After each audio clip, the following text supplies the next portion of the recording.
Thank you, Deputy Mayor. Irina, a question for you.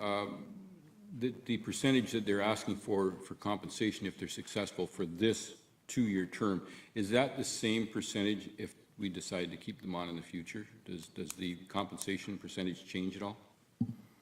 Well, it's outlined, so it's 5%. It's 10% up to 1 million of funding, and it's 5% over $1 million. So it will be per project, like per application, I believe. Yes. Thank you. Councillor Van Kouten-Bosens. Through you to Irina, is there a downside to this? Yeah. Because I'm not hearing a downside. It's costing us $36,400 if we're successful. If we are If we get it. If we don't, it doesn't cost us anything. No, it costs us anything. Well, I think that, Nothing. I'm just going to say, I think we'd be fools if we didn't. I don't know where this company came from, but I think that you need to keep having conversations with them. And yeah, that's all I'm going to say. Thanks. I can't take credit for that. It was Joe Sim who found the organization. So they did reach out to us before, but he actually took the initiative to meet with them, and that's his recommendation. So he brought it forward. We also, since then, Joe reached out to a number of municipalities who are using them currently, and they're very happy, and they said that this is something we should not even contemplate. Yeah. And if I could, Irene is correct. You know, Joe did a bunch of homework, and we do know another bunch of municipalities that have utilized them and been happy.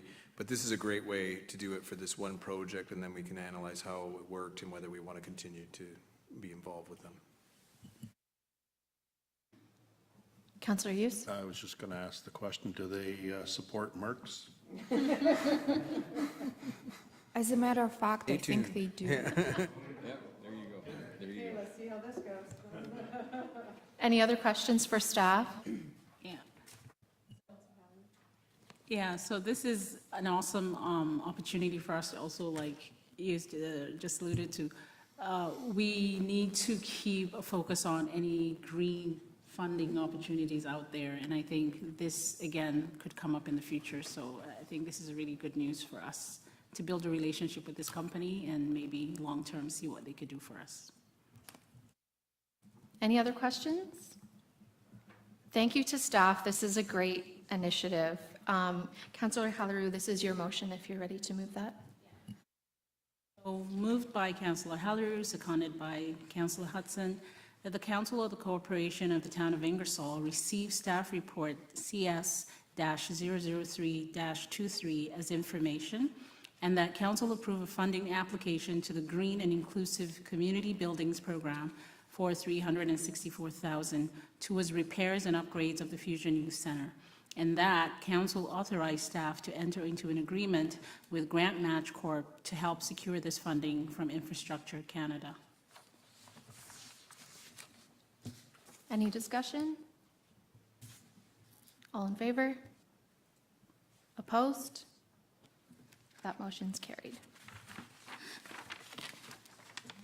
So we're going to move into the next report, the Carroll Street Widening Report, Report OP-002-23. Michael? Thank you. This report is here for council's information. As you can see, staff are considering what to do with this road, as it's a very narrow road, and they've presented you with a bunch of options, and we'd like to get some feedback from council. One of the things we always do when we do these kinds of projects is we hold a public information session, and we've got a couple options on when we can hold that depending on what council wants, whether they want to say, here's the direction we are going in and advise the public, or if they want some feedback before we make a decision. If we need to make a decision or get feedback before we make a decision, we need to book that rather quickly and so get that going. And so these are here, and we do have some engineering staff here that can assist if we have any questions in regards to this. But it's really here for council to assist us in giving us some direction. So staff have made a few options available. Are there any questions for staff? Councillor Bowman. Thank you, Deputy Mayor. My question would be to engineering. I know on the east side, we don't have a lot of room. If we put a sidewalk back in on the east side, we're pretty well right up against some of the retaining walls. How much of an impact would it have if there was a sidewalk on the west side as well? Would there be a lot of driveway space removed? Are there any questions for staff? Yes, it would be. If you go on the west side, specifically between Cherry and Charles Street, there isn't much for parking there as it is now for driveways. If we go with the road widening and put the sidewalk against the curb, we have to move the poles back. You're probably gonna take that short up some of those driveways. It's gonna be overall probably about 8 to 10 inches wider. Not gonna be a lot, it's just the sidewalk's gonna be up more closer, and we have to move poles back. Okay, and that would be the part of the reason why we're only 7 meters between Cherry and Charles versus 8 meters from Cherry to King Street. Sorry to interrupt. Can I have the person use the microphone?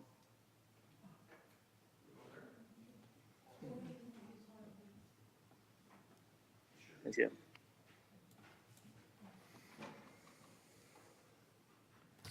Sorry, so Mike, like I was saying, it's, normally we have a 60 or 66 foot right of way, and that one's on only 16 and a half meters, so we're probably about 45 to 50 feet. So when they built this back years ago, they could only get a 7 meter in there with the 6 going, because they wanted to keep it one way.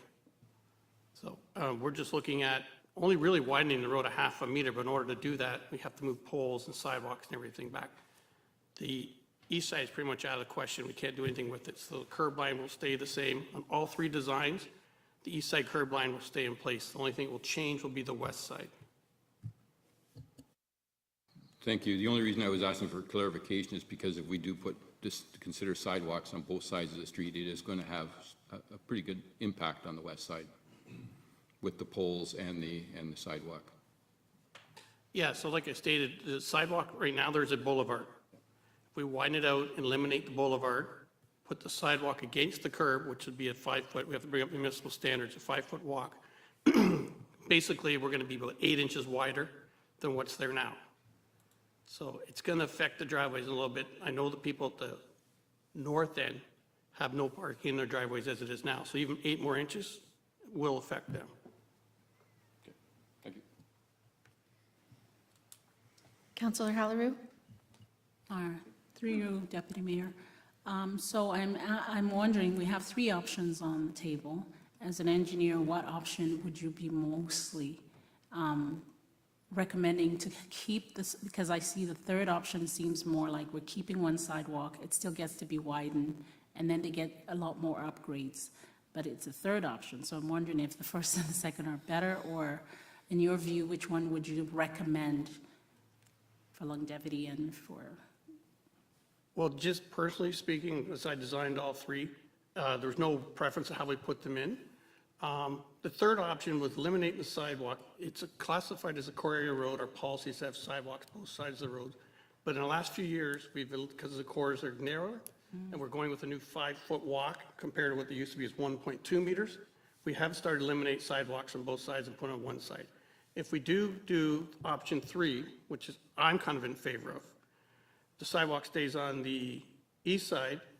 The west side has no sidewalks. We move the poles back just behind the curb line, and those people would gain some more driveway length, especially in that first block. The only drawback to that is, and I noticed that when I was surveying, that the school bus comes up, picks up the kids, unless they've been taught or told to go to the east side. Right now, they're being picked up on the west side. So the drawback, not having the sidewalk there, might be for student safety, but with the new rules with the buses and the lights now, they can easily still be collected on the east side and be picked up on the west side. Yeah, and I think to just allude to the fact that new residential areas are used to only one side of the road having a sidewalk anyways, and the school buses go through there. I think, again, it's just conforming to how we're managing, newer places. And I think if that's a better option, then maybe we got our answer. If I could just follow up on that, I do caution council that this is a change, and residents can be very affected by change. So this is why it's a policy decision that we're putting in front of you, and it will be you that face some of the wrath of change. So it's up to you to determine what is the best decision in these options. Mayor Petrie? Yep, I'm off mute. Okay, super. Yeah, if staff would like to, I'd really like to go out to a public meeting, first of all, anyway, and get some feedback from the residents in the area to inform the decision. Certainly, they're probably the experts in the area on how they use their driveways and the roadway before making this policy decision, since it is such a change to the neighborhood. Brian, could you just make one statement on that? With the pole relocation, if options 2 or 3 are chosen, I've been in contact with Earth, and right now, Earth were actually wanted an answer this 90 days ago. They're 6 months out with trying to get supplies, basically transformers. So they kind of need an answer quickly if we choose option 2 or 3 where we have to relocate poles, because they'll be putting new poles in. They don't use existing infrastructure. They'll upgrade it. If we do that meeting, we're going to push this back. It's not saying it can't be done. We're looking for a May start. That would change probably roughly in our mind our schedule for the summer. To be fair, I understand that. I just think it's worthwhile doing the consultations properly to be ensured that we have a good outcome for all residents in the area. And if it comes down to it affects the project's timeline, it may have to be that taken into consideration as well. When would be a public meeting? The public meeting is being held very shortly. I understand it. If we choose an option tonight, to tell you the truth, I am in favor of option 3. But again, I want to hear from the residents in this area if we're going to change that. It's one of the things we talked about during the election was better communications, and I think this is an excellent opportunity to do that.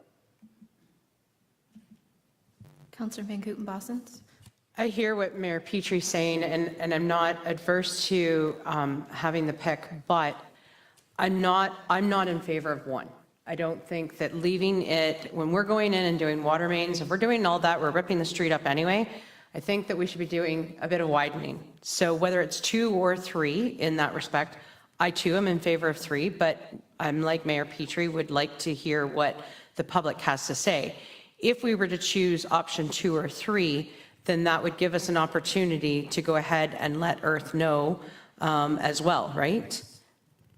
If I'm not mistaken. Sorry, yeah, like if in general, if you think one's out of the question, so 2 and 3 are going to have pole relocates, we could tell them to go ahead and start ordering their stuff. Like they told us, if we don't use the poles, we'll use another job. It's trying to get it right now is their problem. Okay.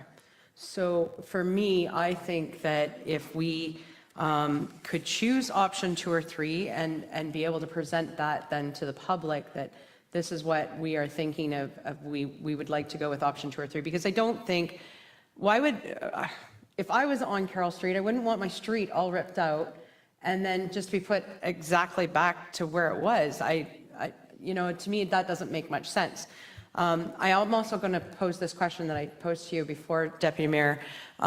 You had posted it up on Facebook, and could you let council know if there was any feedback that you received from your post that you put up on Facebook? So I didn't get any direct feedback or follow-up emails for anyone having a really strong opinion on any of the options. So I think I tend to agree with Mayor Petrie. If we can have some sort of consultation, that's great, but in a way that doesn't put your timeline off. It sounds like we can do both. Is that fair to say? So Danielle and I've done this over previous years. Because we're in an area where there's rental units, we would do mailers because there's a lot of landlords. So I would say we probably won't be able to get a meeting within 2 weeks, but I think 2 weeks is realistic. And what I would do at the meeting is we would have option A and B up on the board so they can come in and see both options, not just talk about visual presentation, so they can see both options. So, I mean, we could schedule, we usually do Wednesday nights, and council is always invited to come too. It's nice to see them show up. I think realistically, 2 weeks. Mr. Pierce? And I would agree with that as well. Your next budget meeting, I think, is February 23rd. So that would mean you might be able to have some answers back for that budget meeting. Councillor Hughes? Thank you, Deputy Mayor. This is a question for staff. if we were to tonight say, let's agree on option 3. We have the public consultation, and they're like, no, totally against that, we want option 2. How difficult would that be in regards to, making a turn to accommodate that change or that suggestion? So right now, we're in the process of tender writing. I'm ready as option 1, 2, and 3. So it's simple. You guys tell us you want. We pulled 1 and 3 out. We're going 2. Drawings all ready to go. It's just a matter of manipulating paperwork. It won't be that long. Councillor Bowman. Thank you, Deputy Mayor. I'm like Councillor Van Kooten-Boston, so I really think that option 1 for safety purposes and being able to get vehicles up and down that road really isn't a consideration in my mind. But I'd like to leave it to the public to get some input on option 2 and 3, whether they want 1 sidewalk or 2 sidewalk. That's just my opinion. Mayor Petrie, I'm not sure if you had any other questions.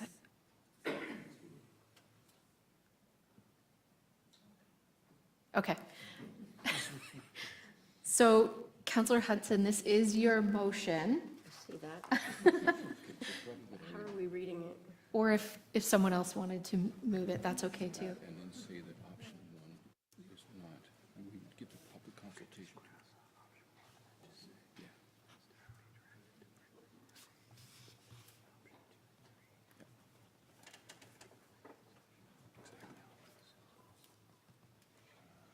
Okay. No, that's okay. Yeah, sure. Moved by myself, seconded by Councillor Van Kooten-Boston, that the Council of the Corporation of the Town of Ingersoll receive staff report OP-002-23 as information, and that Council select the following option concerning the reconstruction of Carroll Street. Scratching off number 1, option number 2, road widening to 7 meters with sidewalks on both sides with an estimated cost of $456,990.30, or option 3, road widening to 7 meters with sidewalk on east side only with estimated cost of $440,720.65, that staff be directed to set a information session within the next 2 weeks for the community to make a decision of these 2 options.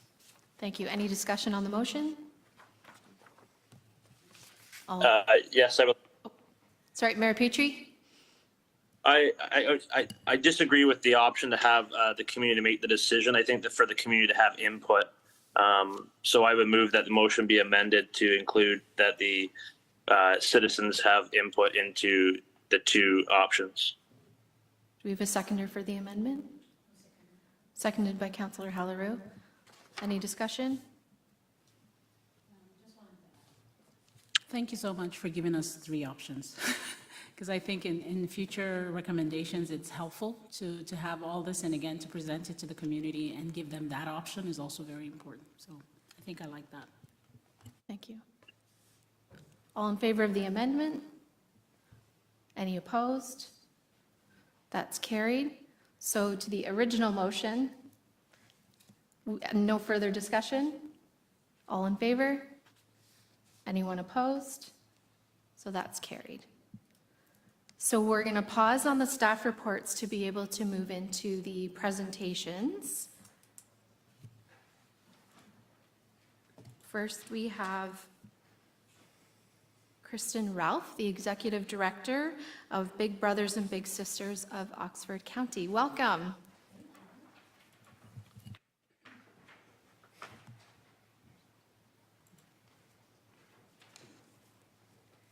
Thank you, everyone. Can you hear me okay? Perfect. It's red. Okay. Perfect. So thank you for having me. I really appreciate it. I do want to say that I was sick at the beginning of January, so I still have a cough left over, so I do apologize if I cough. I promise I am not contagious. But I really appreciate the opportunity to come to you and speak about our organization and our ask tonight. So I wanted to talk a little bit about the stats in Ingersoll. specifically in terms of the kids that we've served and what we've provided them. So we served 126 young people here in Ingersoll in 2022, both in one-to-one and group programs. And as you can see, we are slowly moving back to normal, and 67% of that was in person. We anticipate that 80% of that will be in person. The only reason why I say it's not the full 100% is because we're keeping our virtual mentoring program because it seems to be doing really well with our waitlist kids. We also supplied kits for virtual mentoring connections, and everything that we do is absolutely at no cost to the parents or the children who are involved in our programs. We also were able to provide 49 families in Ingersoll with holiday gifts. So they got large packages of gifts for their families. This was a really tough year for a lot of our families. So we were able to provide them with those, turkeys, and other activity supplies.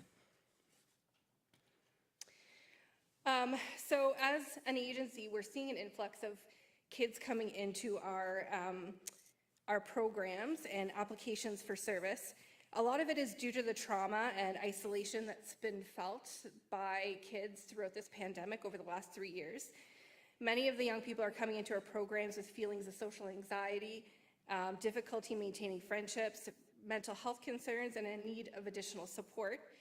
And in Ingersoll alone, we saw a 100% increase in applications last year between June and December over 2021. And we continue to see this trend in 2023. So just for context, we got 31 new applications for programming in 2022 during that period. We've already had 7 in just this month alone. So we are seeing that number increase. And we really want to be able to provide the support that these kids need. So what we're asking for is really an investment of approximately $50 per young person. Which is really an incredibly small investment when you're thinking of the lives of children in Ingersoll. And they're professionally supported social service programs. Most of the activities that our young people participate in can cost well over $200 per child, yet they take part for free and have a support of a mentor and a professional caseworker while they are part of our programs. So to give some context in terms of what Ingersoll's young people are facing, we are able to pull data regarding the adverse childhood experiences that they are connecting with. So when we talk about adverse childhood experiences, it's an association between negative experiences in childhood and the negative health and social complications that come with those experiences as they grow into their adulthood. And scientifically, it's proven that essential need for intervention and buffering between children and these experiences increase the likelihood of positive development into adulthood.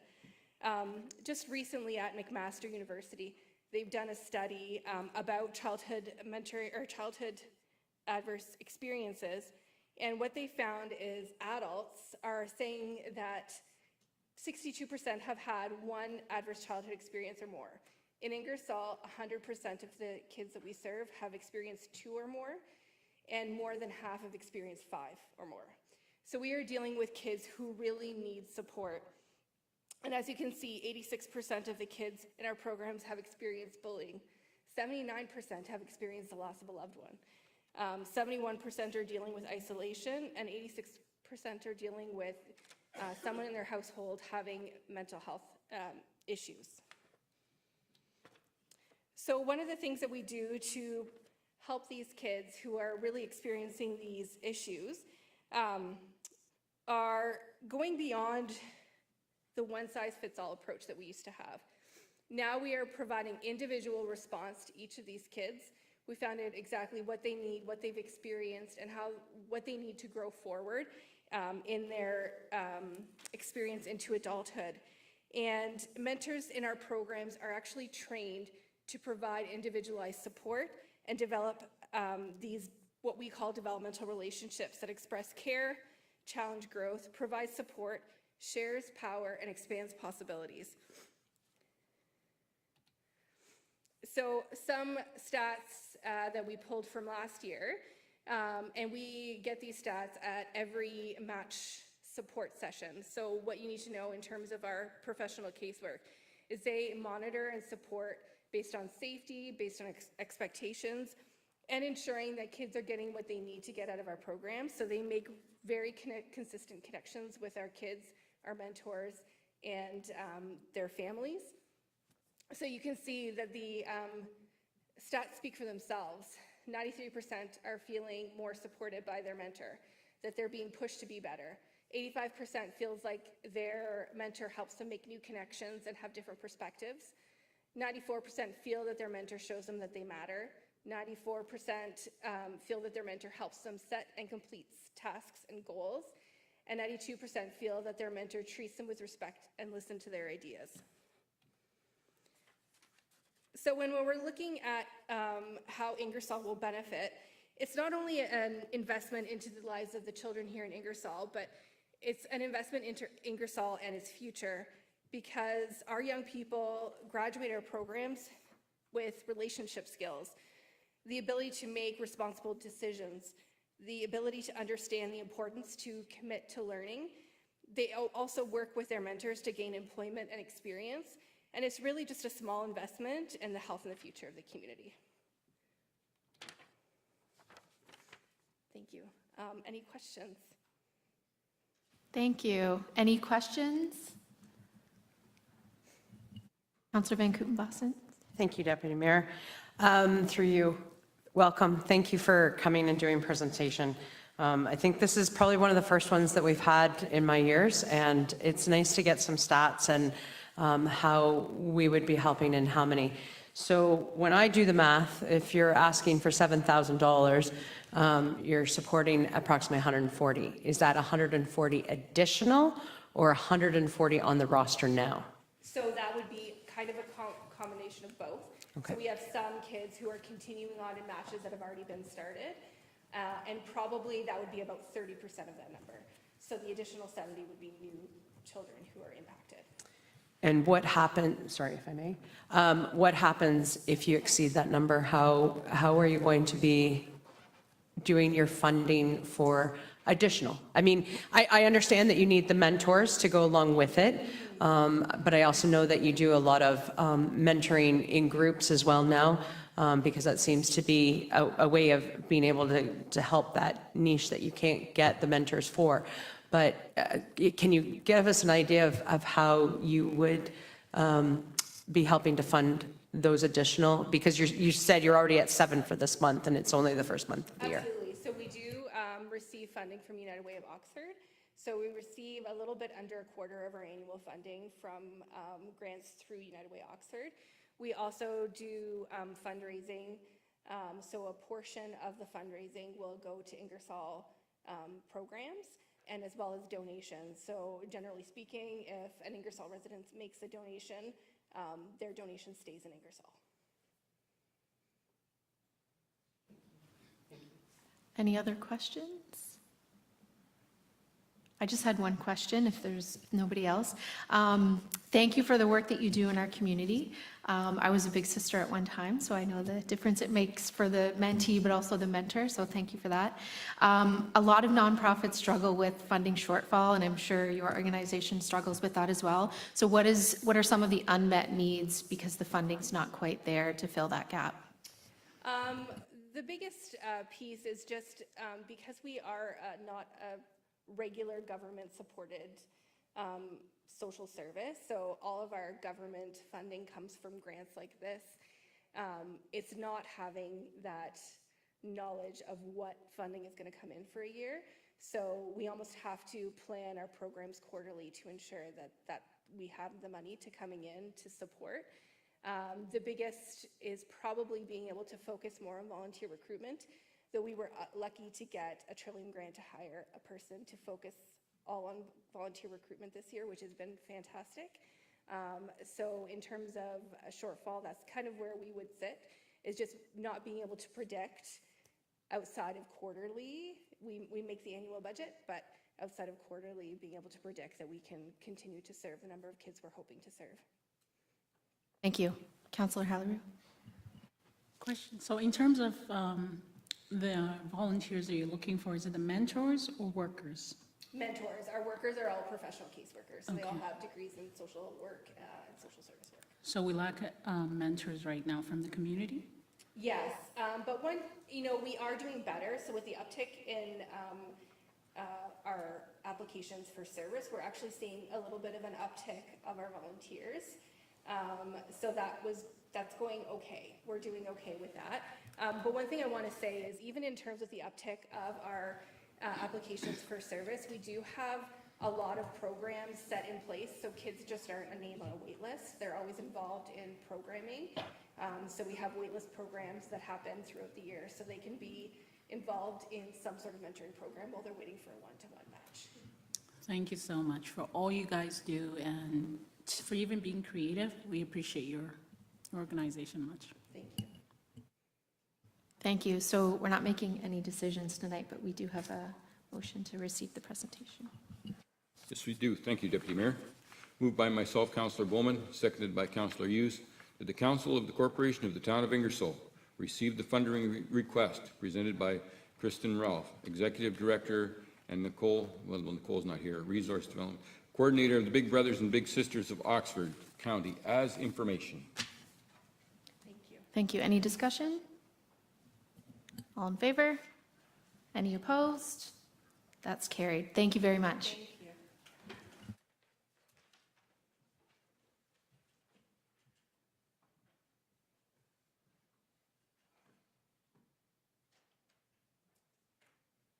We have our next presenter, Joanne Classens from the Ingersoll District Interchurch.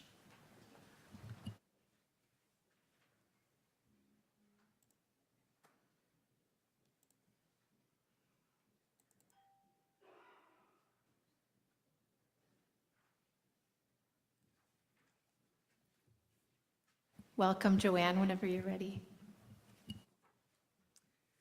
Thank you very much for giving me this opportunity to talk to you tonight. The Interchurch has been in our community, I believe, since 2001, so a big part of the Ingersoll community. And I believe with my application I have a detailed budget. Is that correct? Okay. So what I've provided you with tonight is just kind of an overview of what we have done in the year 2022. So if you want, I will read through it. Is that okay? So we had 58 requests for rent support, and I have the figure that is associated with that at $43,000. 37 requests for utility support, and 18 requests for medical support. And then we also had 40 requests for food hampers throughout the year. We do that, as I know we're traditionally known for doing it at Christmas, but the hampers do go out monthly from the St. Paul's Church. Now, I've given you some information on the Christmas hampers this year, or this past year. We had 315 applications in November. We're not sure if the number that I've provided is 100% correct. 1,324 people were helped. Last year, or the previous year, it was 900. We have a little glitch in our computer system that we're working with. So regardless, we did help 435 children in that process. We delivered 315 perishable hampers and 535 non-perishable hampers. The cost of the hampers, $580,000 $58,000. I know the cost of food's gone up, but not that much. And the cost of additional gifts that we had to purchase was $13,000. Every person within the hamper program does receive a few gifts. Some of them may be small, pajamas, mitts, hats, that kind of thing, but everyone gets something. So that's the Christmas hamper program. Now, the community meal, up until July of last year, was done in conjunction with Stitch because of COVID. We weren't able to have people congregate in the hall. Now they're able to. So Stitch is pulled out. And we have gone back to what we were traditionally part of, which was the lunch bunch. But up until July of last year, 64,000 went to the groceries for the community meal. Christmas 2021, we were almost at 400 meals, but overall we were about 340 meals throughout those 2 years that we provided the meal. And lastly, we're back to doing lunch bunch. It's not really, I won't say well received, but we have to start from the bottom and get the schools on board, which has taken a little bit. I don't think we'll ever get back to what we used to be, and that was where we'd have the kids from all the schools come into one of the halls and have sort of a community hot meal. They would be bused there. I don't see that happening again. The cost of busing, cohorting all the kids in one spot, you know, with the things we've learned because of COVID, I don't know whether we'll ever get back there again. But we have started with a lunch on Wednesdays, and right now it goes to Laurie Hawkins, and it's the only school that's participating. But that kind of gives you an idea of what our year looked like at the end of 2022. Now, our donations were down, I would say about 20,000, like 2022 over 2021. 21, we had a huge outpouring from the community where they were donating. Our service partners in the community, Lions, Rotary, have been awesome. The unions, the companies here in Ingersoll have been awesome, giving donations to us. So we have done very well. We've been able to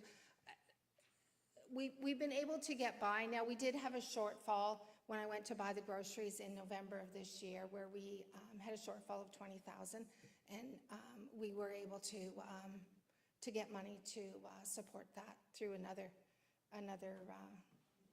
group. But yeah, that's kind of where we're at. Any questions? We're 100% volunteer. We don't have really any overhead other than paper, you know, the phone, that kind of thing. But yeah, what you see is what you get. Any questions? Councillor Van Kooten-Bossens. Joanne, thank you for coming. It's finally nice to meet you in person because I've talked to you many times on the phone. Us at Kiwanis appreciate everything that you do. I know Ian is probably an appendage to you, and I'm sorry for that. But we really appreciate it. I was going to ask that question of whether you are totally, if anyone's paid in your organization. You just answered that question. I think our community needs to know about your organization because it is completely volunteer.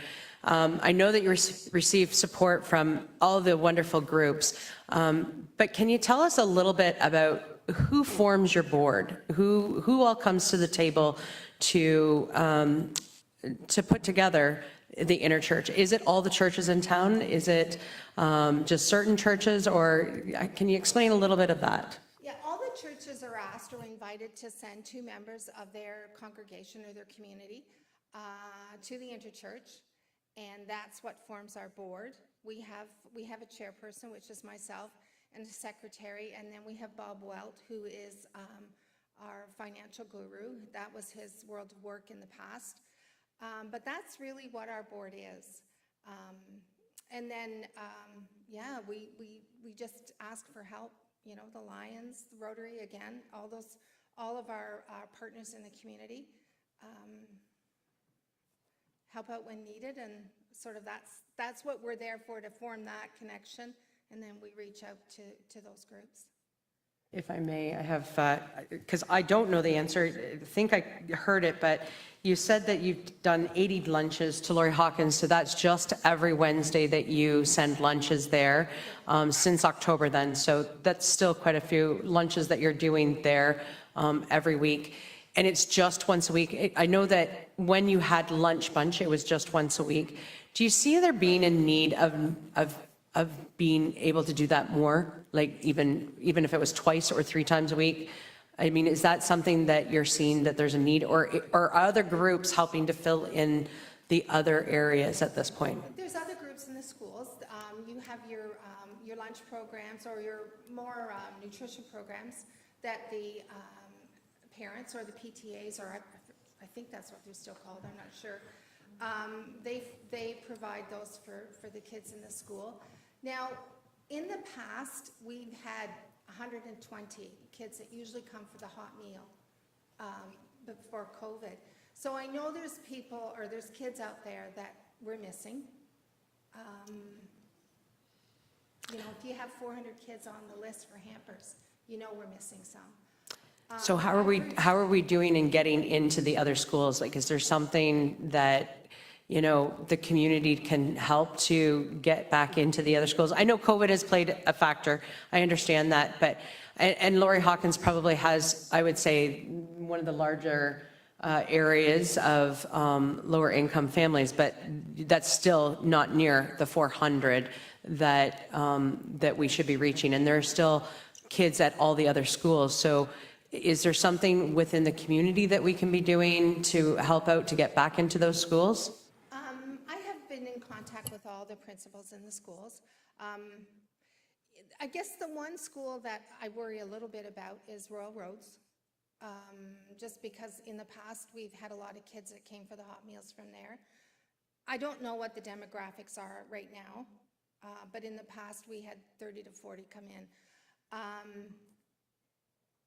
Yeah, I've been in constant contact with those principals, and I think, I won't say I've outdone my welcome, but yeah, we need to go at it from a different angle. Councillor Haliru? Hi. Hi. Thanks for all you do, but I have a question. How are the kids identified to take advantage of your program, like when you go into the schools? Well, we don't necessarily go right into the schools. We contact, for Laurie Hawkins, we've contacted the principal. She sends the information home to parents, and then the parents are asked to sign up their kids if they want, if they want that lunch or not. All right, I just wanted to make sure the kids that truly needed it are taking advantage of it, and that's nice to hear. Yeah. And I know the principal also identifies kids that they see that, because I was talking to her last week and she said, you know, any given day there's somebody down in the office looking for food. So, because I was, with the buses canceled, you know, we had that conversation, do we need to make as much? And she said, yeah, someone will eat it. Any other questions? Councillor Hughes? I think this is your motion.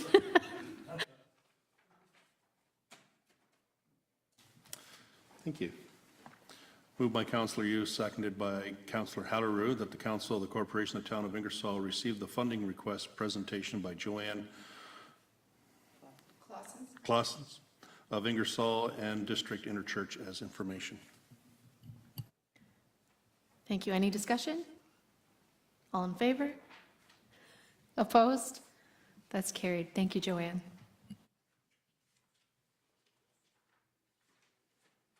We are jumping back up to the special staff report and getting into the capital budget discussion. Does anyone want to recess before we get into that, or, okay, so we'll take 15 minutes before we get into the capital budget conversation.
calling the meeting back to order.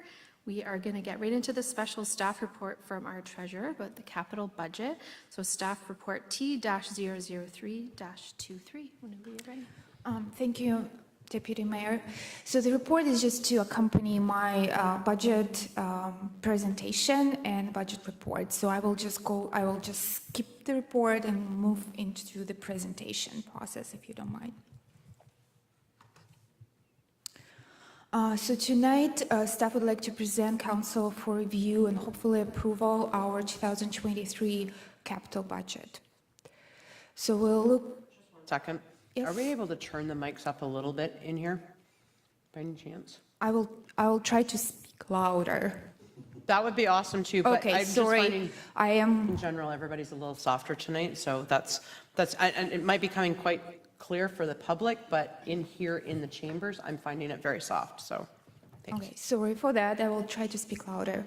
So we will I will present council with the capital budget overview. We'll look at funding sources. Also, we'll go over every project proposed in the budget.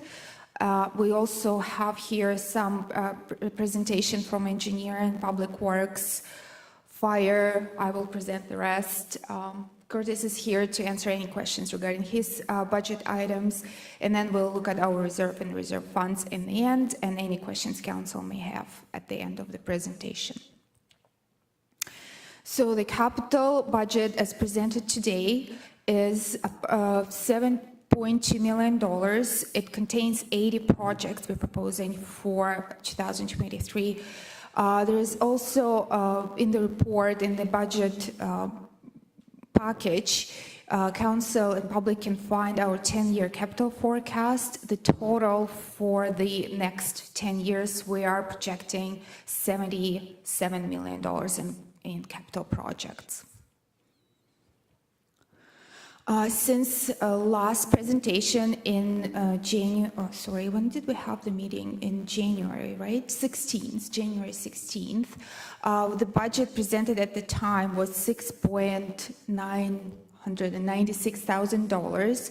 So the budget as presented today contains 3 new projects. So we are proposing to replace building department truck, and the budget is $50,000. We also are included installing electric vehicle charging stations in 5 locations in town of $40,000. The total budget is $40,000. And also there is a carryover project from 2022 that I forgot to include in the draft budget. The powered crosswalks on Mutual Street, I believe, and I'm sorry. Yes, it is Mutual in Charles, and another one at the arena. So this project was approved by previous council. We started in 2022 and will complete this year, hopefully. So the total as proposed today is $7,191,000. So this chart presents council just an overview by department. So you can see that infrastructure/engineering department is $3.7 million proposed in capital expenditures. Parks and recreation, roughly $2 million. Public works is proposing to change equipment worth of $938,000, economic development, $815,000, buildings, that includes all this facility and any other buildings other than public parks and rec buildings, $252,000, fire department, $157,000, museum, $105,000, and building permits, that's the truck they are proposing to replace, $50,000. So the total projects, it's hard to see on the bottom of the screen, but the total projects is $7,191,000, of which carry forward projects are $1.7 million. So out of this amount, only $5.5 million are newly proposed projects. So some of the highlights, so we are continuing to invest in our roads, bridge safety, street lights, sidewalks, environmental services that include storm sewer. So the total proposed for this year is $3.7 million. Our facilities will see an upgrade in equipment with over $1 million, exactly $1,350,000. To upgrade and replace our fleet for all of the departments, all of the facilities, over $1 million. We continue investing in our sports fields, parks, trails, with $350,000 proposed for 2023. And we're also providing $750,000 to complete servicing of the industrial lands. And this entire budget does not require any new debt. So this is just another view of the budget by asset class. So as you can see, roads over $3 million, fleet 1.1, facilities. So it's basically by the asset class, street lights, signs, sidewalks. As you can see, we are investing in a wide variety of assets within our municipality. So how are we going to fund our budget? So the majority will be funded through reserves. It's over 50%, 52%. We will utilize our reserves. We also have a carry forward of $1.7 million. It's a carry forward, but it is funded from reserves as well. Reserve funds of a little over $1 million. So reserve funds include our development charges and also gas tax, federal gas tax. Grants of over $700,000, and county will contribute $15,000. So this is just another view of the last 4 years, what we have invested in our infrastructure. So the red, I try to make it more visible. So the red is this year's 2023, and it's 2019, 20, and 22 in comparison to this year. So as you can see, we've been investing consistently in our infrastructure, parks and rec, economic development seen it was one of the years is higher just because of was servicing of the industrial lands. So we receive, as I said, 52%. We are going to utilize our reserves, but we also receive some external funding. So we receive $536,000 through Infrastructure Ontario OCOEF funding, Ontario Community Infrastructure Fund. So Canada Community Building Fund, it's now it's called, because it's formerly known as gas tax, federal gas tax. It's a different name. So I just wanted to kind of bring council attention to that. So we also were successful in securing a grant from Trillium Foundation of $150,000. So Canada's Zero Emission Vehicle Infrastructure Program, we're expecting to receive $20,000. That's towards the charging stations. And also county will contribute $15,000. So now I will just go over pretty much every project proposed for 2023. So council, if you would like me to complete the presentation or or we can have a question session after each kind of section, like whatever is easier. So I will start with the town hall. So we're proposing a number of projects for this facility. Camera system. So currently we don't have camera system at this facility. So we are proposing installing 3 cameras. One would be downstairs at the entranceway and 2 cameras here on the second floor. So we believe staff feels it is a priority and necessary because we have had some, unfortunately, some incidents at this facility in the past, and also just recently some of the, especially because we have public washrooms here, so we've had some incidents here as well. So we believe it would be a great investment for us. So the facility assessment, the last assessment was done 10 years ago. So as council may aware, we have an agreement with, because it's a shared facility, so we have agreement with the County of Oxford.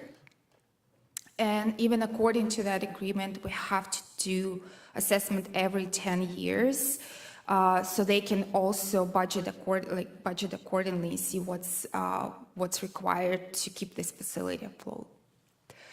So replacing folding machines. So our current folding machine is about 14 years old. It's been breaking every year. We have to call in for to fix it.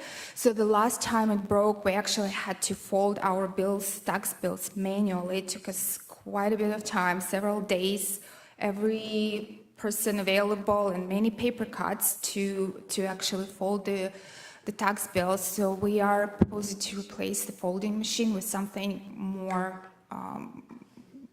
with a new folding machine. So, yeah, interior counters and cabinets. So this was identified in one of our facility assessments. So this is we have a number of projects we can complete this year with that. So we can update our G.C. Herbert room, some of the furniture there. We also have identified that councillor's room could get some upgrading as well. So the $25,000 is an allowance which we can utilize and hopefully make this facility more of a ergonomically and pleasant for staff to work. So we're also proposing to upgrade exterior lights to LED of 10,000 and council chamber wall panels. I believe it's these panels behind you, some that would match the new podium. So that's a $15,000 project. All of these projects will be funded from reserves with exceptions of camera system and facility assessment because it's a shared project. County will cover 50% of those 2 projects. Does council have any question regarding this slide? Councillor Hughes. Thank you, Deputy Mayor. Through you. The exterior light upgrades, is there any programs through Earth that we'd be able to leverage to help pay for that? I can't speak to that right now. I'm sure there is something that we have upgraded other facilities before to LED lighting, and we were able to apply for refunds that were available at the time. I'm sure there is something available for this one as well, but unfortunately I can't.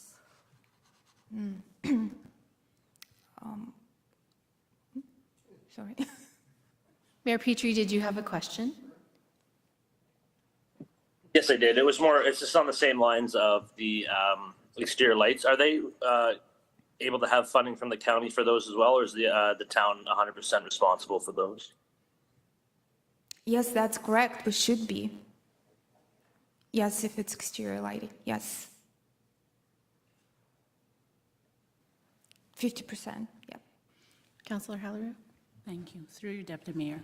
Have we been able to compare this to any green, say, solar options at all?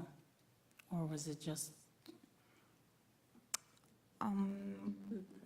Like, did we do kind of a comparison to the most effective lighting that we could use since going forward? Maybe we're trying to be more green. Well, the LED lighting is a greener option. The solar, I'm not sure we have, I don't know, I can't speak to that. I will have to ask, we'll have to defer that question to facilities manager. Also, yeah, and also I wanted to ask, is this based on an asset management maturity that we do the exterior lighting now, or we're just changing them for efficiency? We're changing them for efficiency. Okay, thank you. Any other questions on this section? Thank you. Thank you. So the next is fire hall. So we are proposing 4 projects. So the first one is changing the exterior doors. The fire chief is here, so hopefully he can answer all of the follow-up questions. Then we're also proposing to repair breathing air compressor, $20,000. So the last 2 projects, they were originally included into the budget. So it's gear for volunteer firefighters and changing a truck that carries the portable pump of $80,000. But since the fire chief has a proposal, since he discovered that we are proposing charging stations to install charging stations in our facilities, so the fire chief maybe will be able to expand on that. Sure. So I'm actually proposing to defer the last 2 projects there. First of all, the gear for additional volunteer firefighters. That's been in the budget for a few years, and it just keeps getting pushed forward. It's there to serve a need when such time comes that either our call volumes or our area that we cover gets a little bit too large for the staff that we have now. I don't feel that there's a need quite yet for that, so I would actually propose that we just defer that again, take it out of the budget for this year. The other one is to replace the 1 3/4-ton pickup truck that we have. Currently, it's kind of doing double duty. It carries a lot of heavy equipment, and it also is there to pull our utility trailer that has rescue equipment in it. The other thing that it does is it serves as a fire prevention and public education vehicle for our staff. Quite frankly, it's a lot of truck to be driving around town. It's a very heavy piece of equipment.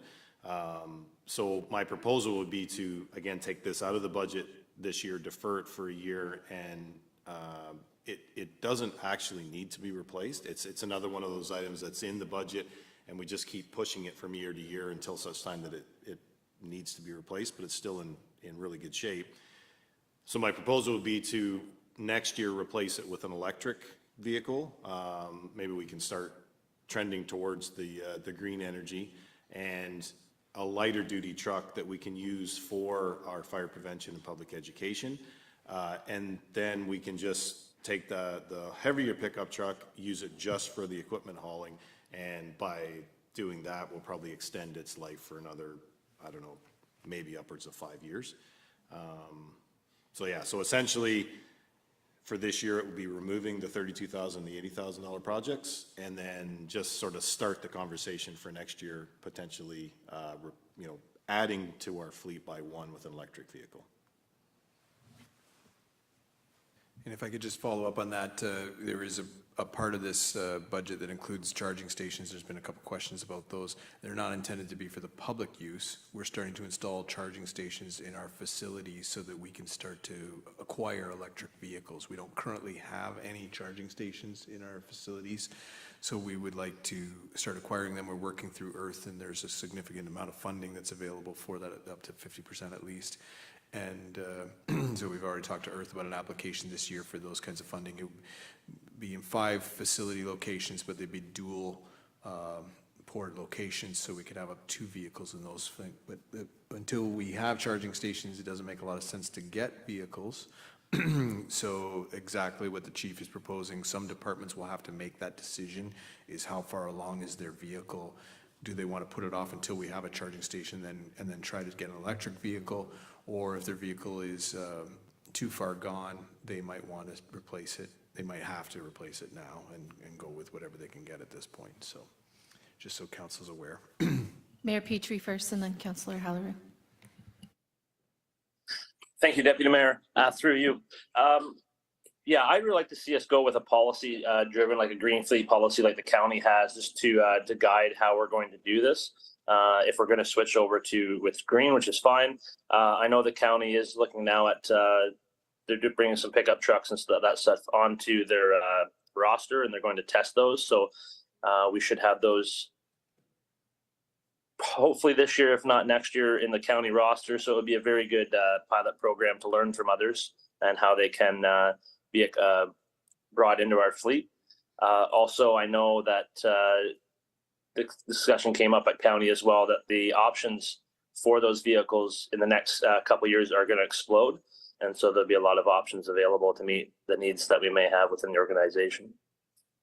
But I'd definitely like to see a policy be brought forward, or how we're going to do that and what our goals are with that sort of endeavor. Councillor Haliru. Thank you, through you, Deputy Mayor. Yes, I'm looking at this, and I'm really happy that the fire chief is holding this little pot for his needs, and we're deferring. I'm looking at a situation where the asset management should at this point tell us which vehicles need to be replaced, and if there's any within the next year, we can definitely include them in our future green program, and I think that should definitely be something we focus on doing, like the mayor said. But I also have a question, like, is there, maybe this is posing this question to Curtis here, is there a plan to request GM with all the expansions and the good news that is coming to Ingersoll to also participate in helping us with providing charging stations to the town of Ingersoll as a benefit of that expansion? I mean, we should be a poster child for having as many, because GM is right here. Yeah, that's kind of a tough question, but we have had conversations with General Motors. They do have a policy of expanding charging stations, and they will be expanding charging stations on their property. I'm not sure if there are going to be any programs that we can access where those expand out, but there are a number of other charging station companies, like Tesla's looking at the town. There are a number of other charging stations that are being set up. So anything specific to GM, and I don't know that it's necessarily tied to their investment, but they do plan on adding charging stations on their own property, and I think there will be programs, whether it's General Motors or whether it's through Earth or whether it's through other companies, there will be funding opportunities that we can access in order to expand our charging stations. So just to follow up to that, so that means if we have timelines from these companies that are coming, we could tie them into our, say, strategy for replacing our vehicles and making sure these things are in place. So I think it's a conversation worth having with investments as they come to us, so that we can kind of align them with our own plans to go green. Sorry, I'm not clear. So you want us to have the conversations with the companies that are investing in Ingersoll about providing funding for? Yeah, because I imagine that can be part of our conversation as they come to Ingersoll Fest. And it's almost like a community investment as well, that we could, I mean, in any conversation, that could actually be a benefit to us, that I think going forward, if we knew that there was a timeline that we could get some of these fundings in place, or some of these plans to have infrastructure in place, that we could align it with our own plans to kind of go green as we move forward. If I may, I think to Mayor Petrie's point, there's an opportunity to have a fulsome conversation at some point, like outside of the capital budget process. So that's probably a conversation we'll have to table and approach all at once. And then to follow up, Irina, do you want to speak to asset management at all? Because I know this definitely has informed what you've done, if you wanted to touch on that. If you want to. Well, the vehicles proposed in our 10-year 2023 or 10-year capital forecast all follow the asset management. So we have 8-year replacement schedule for our smaller equipment and 10 years for our larger equipment. And depending on some of the, we could probably stretch a little bit. So that follows the asset management recommended useful lives. However, every year we can review and see, okay, can we get another year, like for example, with the fire chief. So can we get another year? We also have to be careful how much money we spend on maintaining a vehicle. So if it makes sense and it financially makes sense, then we will keep the vehicle. If not, we will trade it in. So also trade-in values. So there is a point where you can get more. So we need to maximize that as well. But all the vehicles, all fleet currently that we currently own is all in asset management plan. Yes. Thank you. And to that point, we have a recommendation from staff to defer a couple of items in here. So I don't want to lose that recommendation. So is there a member that would be willing to move a motion to that effect, or do we want to continue on? Do we need a motion to defer the two of them? We can do it as a motion. It would be more clear to staff if you want to do it at this point to defer those two items. Okay, And, I will so forth move that we, at the recommendation of the fire chief, pull the gear for 3 additional volunteer firefighters and the 54-07 Chevy 2011 pickup and portable pump, and defer them into the 2024 budget process. Did you get all that? Okay, good. Seconder? Thank you. Any discussion? We're okay? Supporting? Perfect. Opposed? All right, that's carried. Thank you. We can continue on. Okay, so we'll move on to the building inspection. So we are proposing to replace the truck they currently have in use, the building department. It's 2014 Ram truck. So we're not proposing to replace it with another truck. It's just what they currently have. They would like to replace with some kind of lighter vehicle. So the truck is quite old and it's rusting. So we didn't include it in our first draft because the building inspector thought they could get another year from it. But meanwhile, in these 2 weeks, it broke, and the bill we received from a service garage was rather high, so they are proposing to replace this vehicle while we still can get some trade-in value for it, and also they would like to go with some kind of lighter vehicle, not a truck. So that's for the building inspection department. So the OPP facility, it's a $10,000 budget to repair or replace windows. The fire chief is here tonight. He is managing that facility. So if you have any questions regarding that project, he will be able to fill you in on that, answer them. Yep. If I can, Irina, the Ram truck, I think it came before council last year, that we were looking at possibly replacing it, and we extended it by, I think, 1 year. I'm assuming that once they figure out a couple of options, that will come back before council as well again, like it has in the past? Or would they just go ahead and purchase once we approve the capital budget? Well, if council approves the 50,000 budget, then they can go and replace as long as they stay within $50,000. And is there a thought of, and I don't know if this is a possibility, but is there a thought of going more green in that respect for this vehicle as well? Just because the vehicle is, like, they need a vehicle. So it's either repair the old truck and spend a significant amount of money, or replace it. So if we will wait for an electric vehicle, it could take over a year to receive it. So we're just out of time here. Yeah.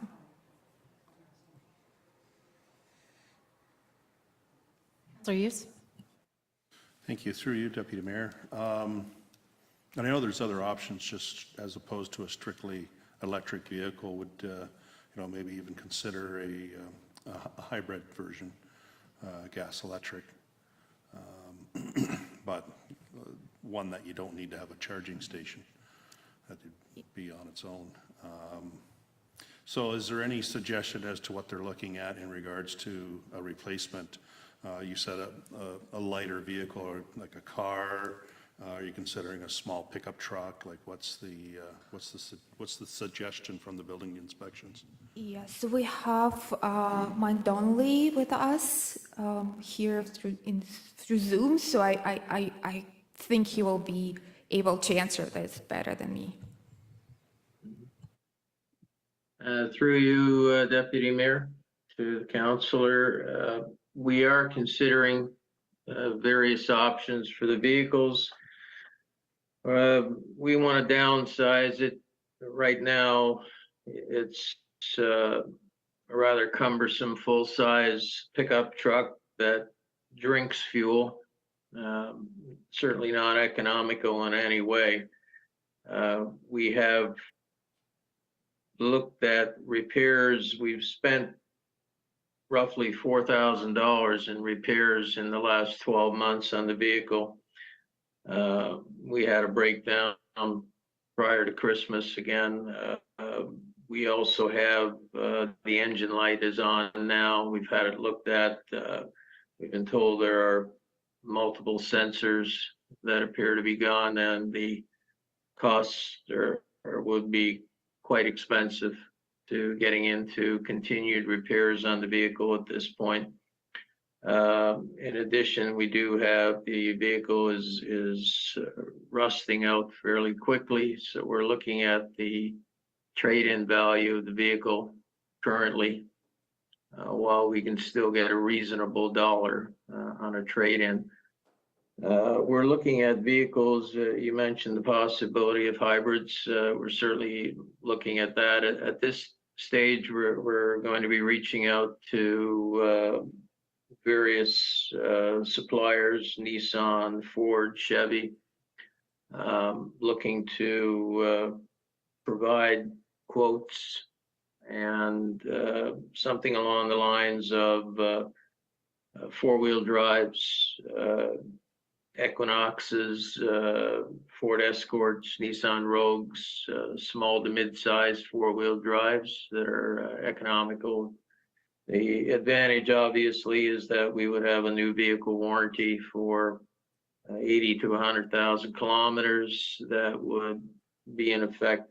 In our case, we would probably time out on it before we'd use the kilometers, so we would have a 5-year warranty period. But I didn't want to go forward asking for quotes until we put it forward in the budget and had it approved. The idea of going green with electric certainly appeals to me. I see the merit in that, and I fully understand it and endorse it. However, the only problem I have with that is the ongoing maintenance costs of the vehicle and the reliability of the vehicle in the short term. I think probably we'd be better off to look at whether or not there's a hybrid available that we can pursue. The problem with the hybrids is they're a little more expensive than the gas models. Ideally, we're looking to look at a vehicle that's probably somewhere in the $40,000 range.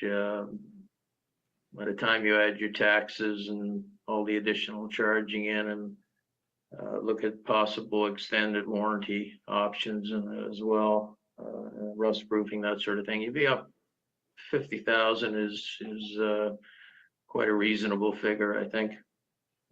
So I don't know if that answers your question fully or not. Thank you. Mayor Petrie? Thank you very much. Yeah, I'm comfortable with put forward for the vehicle. I appreciate the effort to get something that's more fuel efficient. The reason why I want to talk about green strategy and stuff, if we're going to go that way, there are calculations that have to take place. The chief building official did allude to that this vehicle doesn't get used very much as far as kilometers goes on an ongoing basis. So you do have payback period times for different types of options as hybrid and green for the extra the cost. So that has to be taken into account as well. So that's something that we can definitely look at through a strategy. But I think the $50,000 is well within a limit that's pertainable to such a vehicle. And then as long as it meets their needs, I'm very happy to support that.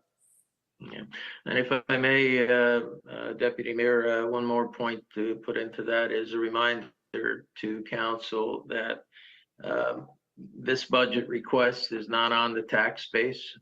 It would come from the building reserves. I don't have the updated figure on that currently. As of 2021, we did have 600,000 in our reserve fund. And there is an increase to that based on the 2022 fees that were collected as well. So there would be no economic impact to the ratepayers. We would rely 100% on the building reserves.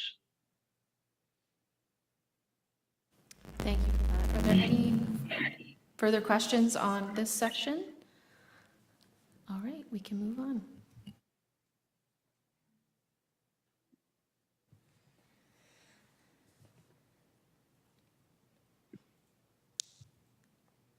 Can I have my, yeah, thank you. So moving on, other is we are proposing 2 projects that cover multiple locations. So the first one is scan card access for multiple facilities. It's $120,000 funded from reserves. So that project is proposed for pretty much all of our facilities: town hall, Victoria Park Community Center, fire station, not the OPP building. We can't have that, fortunately, or fortunately. The arena, we have a quote that's based on the quote from a reputable company of $120,000 to change the locks to actually card readers. So currently we have a punch pad locks, and we have had constant issues with that setup. First of all, the codes are assigned manually. So Mike, our building inspector, assigns the codes. Then if people resign, then we have to take them off. So it's really not the ideal. And he has to be here physically and go to each pad and enter it. So it's not that great of a system. Then we've had some issues with them actually not working. Last week I was locked out because the battery was dead. So yes, so Curtis was probably too. So this system will allow us to actually print cards to monitor who has access, how many times, so it's so much better. Plus, we will have all our facilities on the same, with the same software. I believe we can print even cards in-house, but I will have to confirm that information. So that's the proposal for all of the locations. And the charging stations, 5 stations that will charge 10 vehicles. So we are proposing to put 1 station at the Public Works Garage, 1 at the arena, 1 at the Victoria Park Community Center, 1 at the Parks and Rec Garage, and 1 at the fire station. And we will hopefully receive a grant upward of 50%, perhaps even 80%, but we are planning for 50 for now. Any questions? Councillor Haliru? Yeah, thank you. So the scan card access, will that include the youth, Fusion Youth Center for the kids as well, or just staff? It's,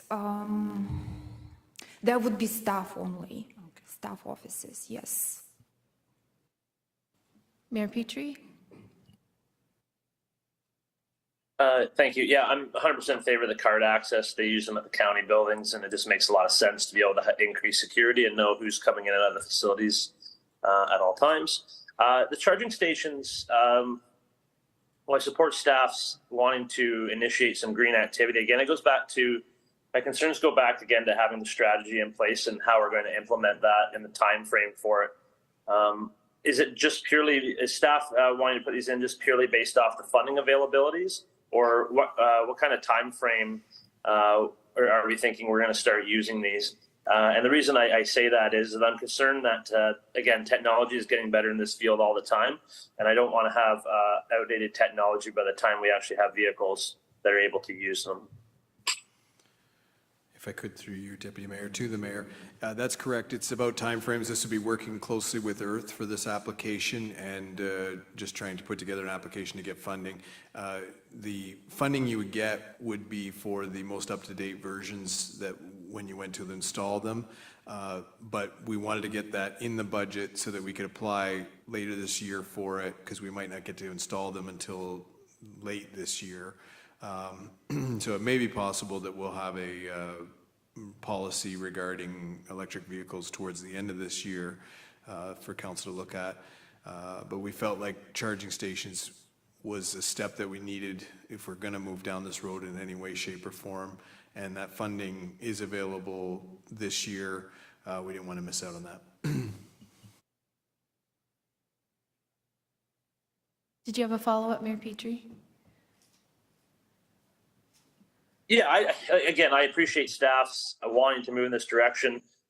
Again, it's something that should happen, but I don't believe council's stated that we are going in that direction yet. And I'm concerned about technology changing so fast that we will have chargers without vehicles, and that I'm assuming there'll be funding available moving forward for this. But if it's the direction council wants to go in, then I'm fine with that. Councillor Van Kooten-Bosens and then Councillor Hughes. Thank you. I understand where you're coming from, Mayor Petrie. I'm looking at it that if we don't get the stations, we can't get the vehicles. We have to have the stations to be able to have the vehicles. So if we don't start this process now, and I'm fully supporting you in the fact that we need to put a policy together. I think I think it can be done in tandem with getting funding applications done in that respect so that we can be moving forward. We've all been talking, that we need to look at green.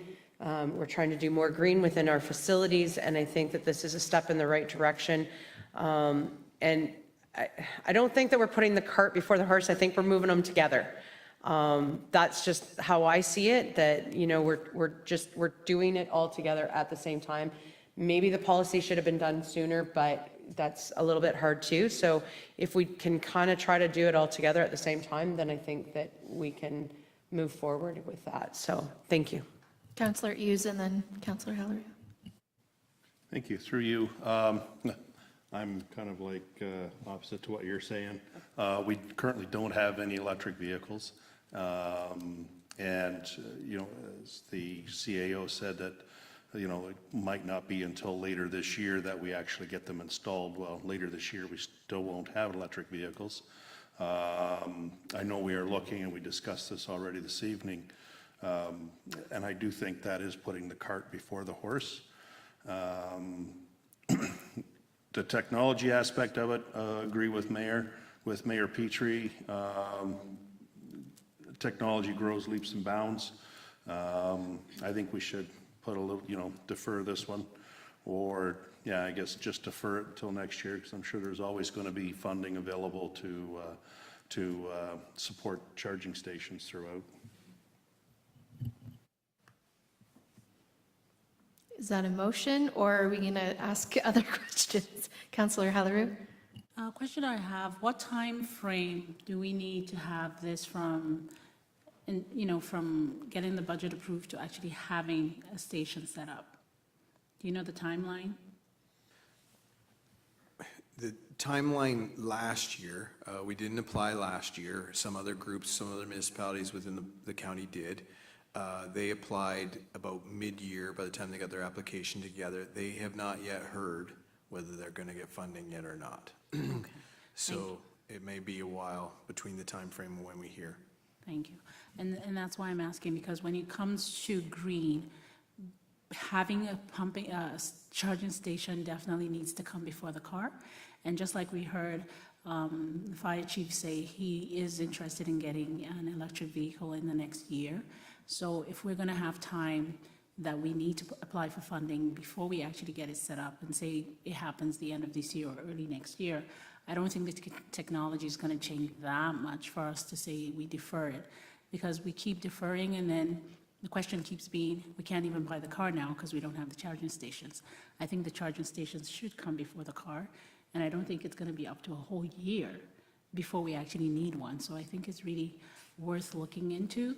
And these investments actually are long-term savings in the end, rather than have another car needed and break down and we have to be forced to get a regular car and save money on all those repairs. We actually have that saving instantly because the charging station is there. So I think it's important to look at it that way than, thinking that we're just investing for investing's sake. Mayor Petrie? Thank you. Again, I think the strategy needs to be out there first. I want to see how many vehicles we can possibly have. If we have 10 vehicles that are going to be replaced in a reasonable time frame that could be switched to electric, that's one thing. There's some vehicles that just don't. Heavy public works vehicles are probably not going to meet the task.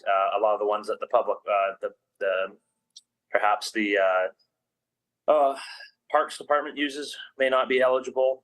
So again, that's why I think a strategy comes into play, is where you can have a time to think about it and think about the time frame things are going to be replaced in. We don't replace vehicles. We replace vehicles on an 8-year basis at a minimum. So we would have to have enough, in my opinion, enough vehicles come forward so that we can make use of these charging stations in a reasonable time frame before they themselves need to be replaced through asset management. And so I would prefer to have a strategy come forward first. I do appreciate staff being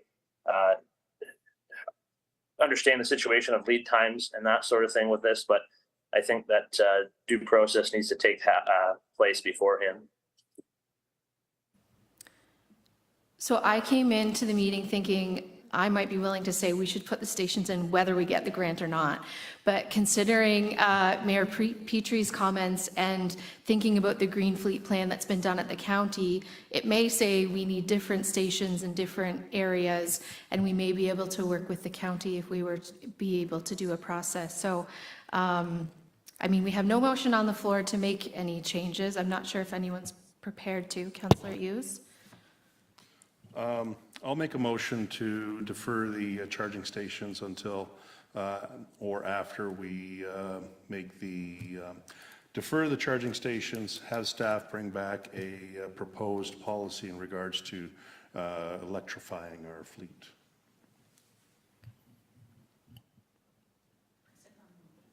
Seconded by Councillor Haliru. Any discussion on the motion? This does mean we're not applying for a grant funding and has implications as well, so I'm mindful of that. Mayor Petrie, I can't see if you had any discussion on that. Okay. Would you mind repeating before I call the vote? Thank you. I just want to make sure staff or in writing would be perfect. Yeah. Well, I seen the clerk writing frantically. Exactly. Basically, it's to defer the 5 charging stations until we have, defer the charging stations to next budget and direct staff to bring back a recommended policy in electrifying our fleet, municipal fleet.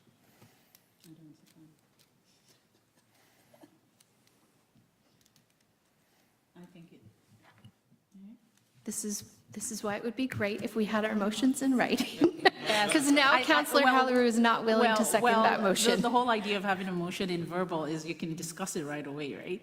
Or debate it right away. I think, So leave your seconding then right yes. now. Let's I'm leaving put it on the floor. Yes, I'm and leaving then the we can second in right now is what I want to say, because I think the fact that it's a 50% grant that we may be getting, and I think it's important to get staff ahead of the game, waiting on that money, so that then it might end up being that by the end of the year, we just got the funding, and we might end up still getting the charging stations in 2024. So I think we haven't really given this much thought, so I think it's open for debate. Mayor Petrie? So yeah, my understanding is that the motion would cause for it to go back before and return after we've made the decision through policy, which I can support. Again, there is grant funding available now, but if the other half is going to be charged to ratepayers to pay for, whether it comes out of reserves or otherwise. So we do need to be mindful of that. And I hopefully that my biggest thing is that I want these things to happen, but I want them to happen so that they're the most useful going down the road and they get the most use out of them. So that the grant funding, again, we're all taxpayers. It's coming from somewhere, whether it's the federal level or our level. And so I want that money to go to the most useful spot possible. So thank you. Any other discussion?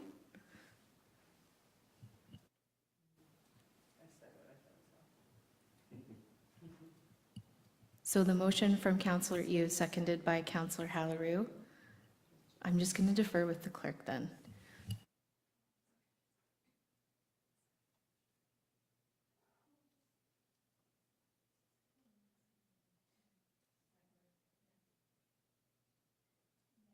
So I'm just going to clarify the procedure. Even if you second the motion, you can still vote against it. So you're not necessarily, okay. So if your second stands and there's no further discussion, I'll call the question. All in favor? 1, 2. Opposed? So the motion's defeated.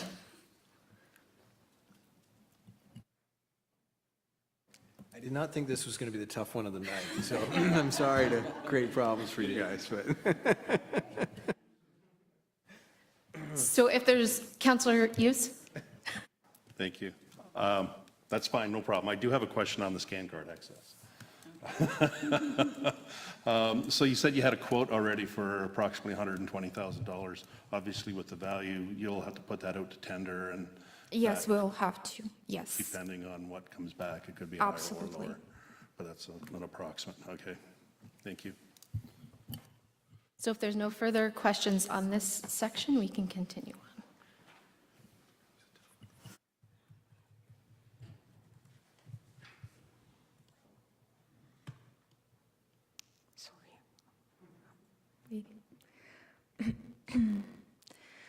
So the next section is infrastructure. So that's the projects proposed by our engineering department.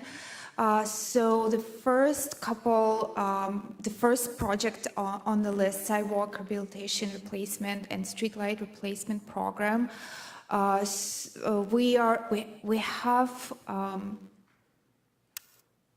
We are proposing to set up an allowances of $100,000 for sidewalk rehabilitation and replacement. So there is no specific sidewalk that will need to be built or replaced.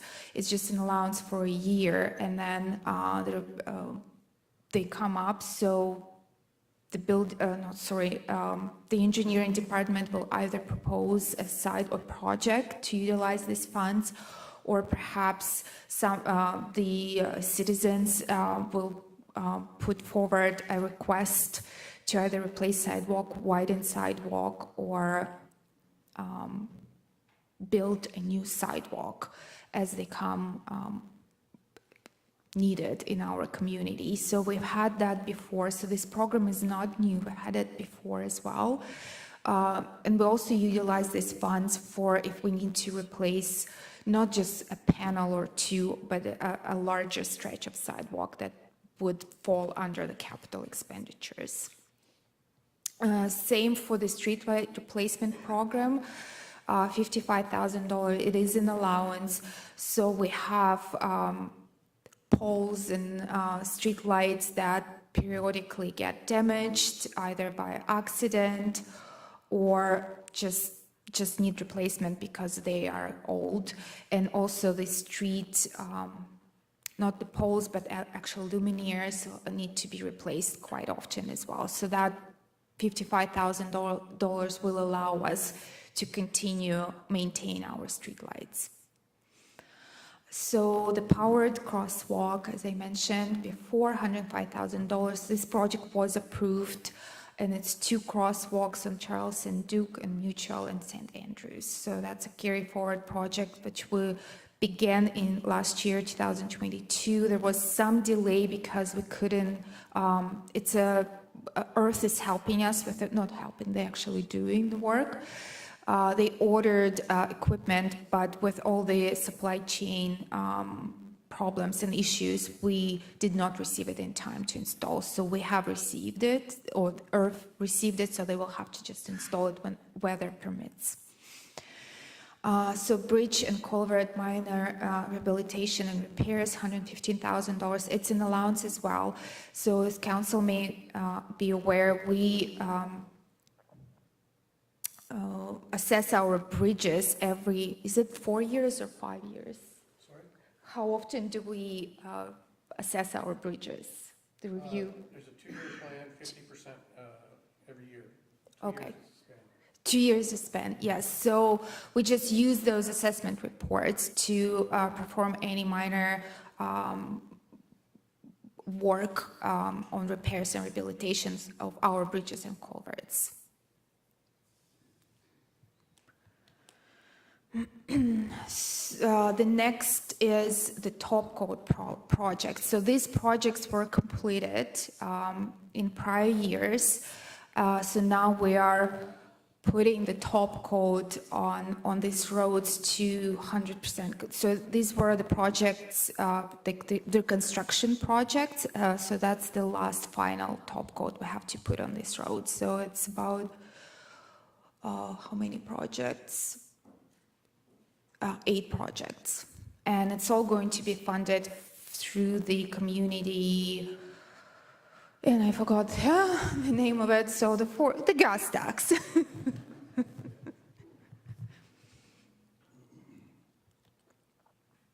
Well, the engineering department is also proposing a number of reconstruction projects, Wanham South, Francis Carroll, Thomas Street.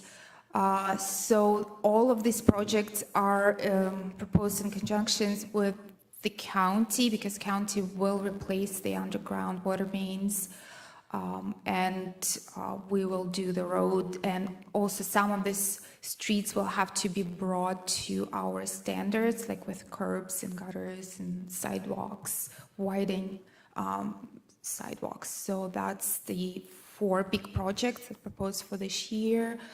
And we also will begin the process for the next 6 projects that are on the next year's budget. So it's just the preliminary work, some geotechnical reviews, and some staff's time. So if council has any questions, and I will probably defer to Todd to answer them. Councillor Van Kooten-Bostens, and then Councillor Haliru. Thank you. The Carroll Street, we've talked about tonight, that option 2 or 3, and right now option 1 is on here. So I'm assuming we'll make sure that that number gets changed as a part of, go with maybe the top amount, and then if, depending on which option we end up choosing, whether it's 2 or 3, then it will go to that amount. Well, yes, this is the maximum, I understand, is that? No, it's this not is the the lowest. maximum. This was It's the the lowest lower- amount, right? okay, the lowest So I was amount. trying to find my page and I can't find it, but I'm pretty sure that this was the lowest amount. I think it was 100,000 more for option 3 and a little bit more than that for option 2. Okay, so.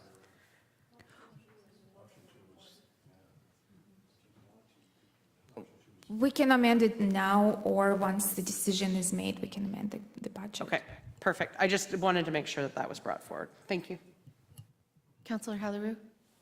So at this point, I have a motion to read the sidewalk rehabilitation replacement, as you've alluded to, can be used for any project, correct?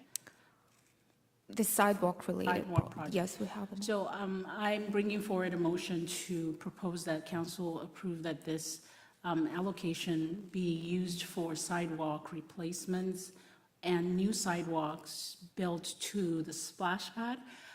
In honor of Hudson, a young son that was lost last month, Amanda and John, Ryan basically requested to be on the the accessibility committee, which does not seem to have any members, and they're willing to be members.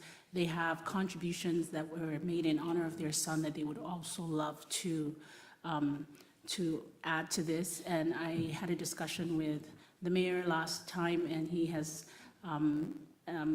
educated me on the fact that they would be able to allocate that monies to anything that they chose to.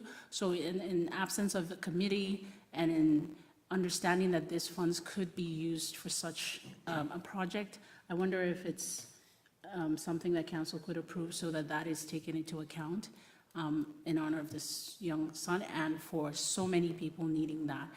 The examples given is he was quadriplegic on a chair that was quite heavy, was not able to take advantage of going out to the parks, was not able to take that ride through the Christmas lights.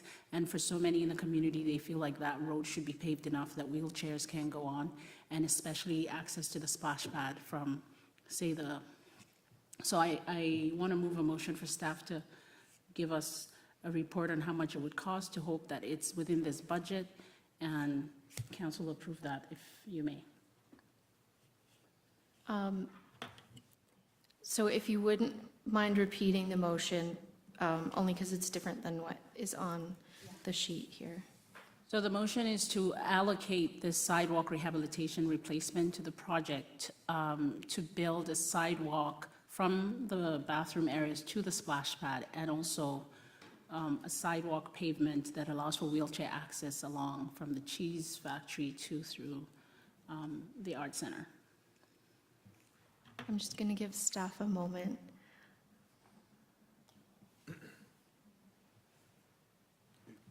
Maybe if I could just make sure I'm understanding, is it to allocate the funds or to ask staff to do a report to determine if it will be within those funds? As I understand, the funds can be used for this requirement, so the reason I'm saying maybe staff let us know if it's going to exceed this, because we don't know what it's going to cost. I guess you guys have to do a report on what the cost will be to be able to achieve this. I don't know if the funds are enough or if they will be needing more. We have a motion on the floor that needs a seconder before we can discuss the motion. I may just repeat the motion in a moment so we all know what we're seconding.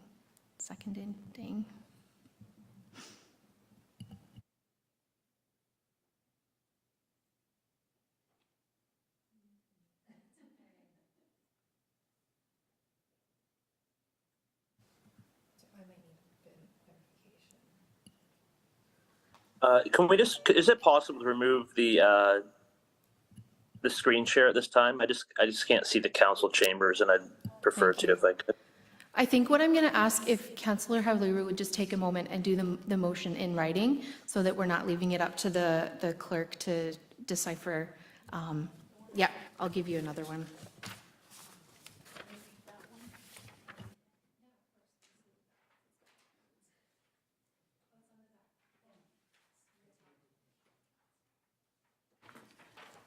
All right. Okay. So maybe just before you read it, read what's there and make sure that is what you intended. Yes. Thank you. So moved by me, Councillor Haliru, move to allocate sidewalk rehab from bathroom to splash pad and from Cheese Museum to playground, and that the council directs staff to bring back a report to determine total cost if any overages exist. So a motion on the floor from Councillor Haliru that needs a seconder. I will second to move it to the floor. Thank you, Mayor Petrie. Discussion? Mayor Petrie and then Councillor Eos. Thank you. My understanding is that the money reserved for that is to do asset management repairs throughout our sidewalk system. So I am concerned that if we remove all the money from that, we may have dangerous sidewalks elsewhere in our community. I think I extremely empathize with the family for their loss and their want to have access to the parks, the splash pad. I support that. I think this is an excellent opportunity to put this towards our accessibility committee to look at this and see. That's what it was meant for, was to get those who are need accessible structures and infrastructure to review these sorts of things. And so I would like to see that come through as an assessment of that facility and all our parks, really.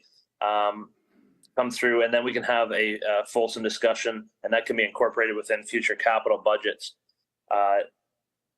My understanding, from what I have understood in previous years, I really don't think that's going to cover what has been brought forward as far as $100,000. I could be wrong, but then again, we're being left without the funds that are usually required to repair our sidewalks on a yearly basis to keep them up to their required standards.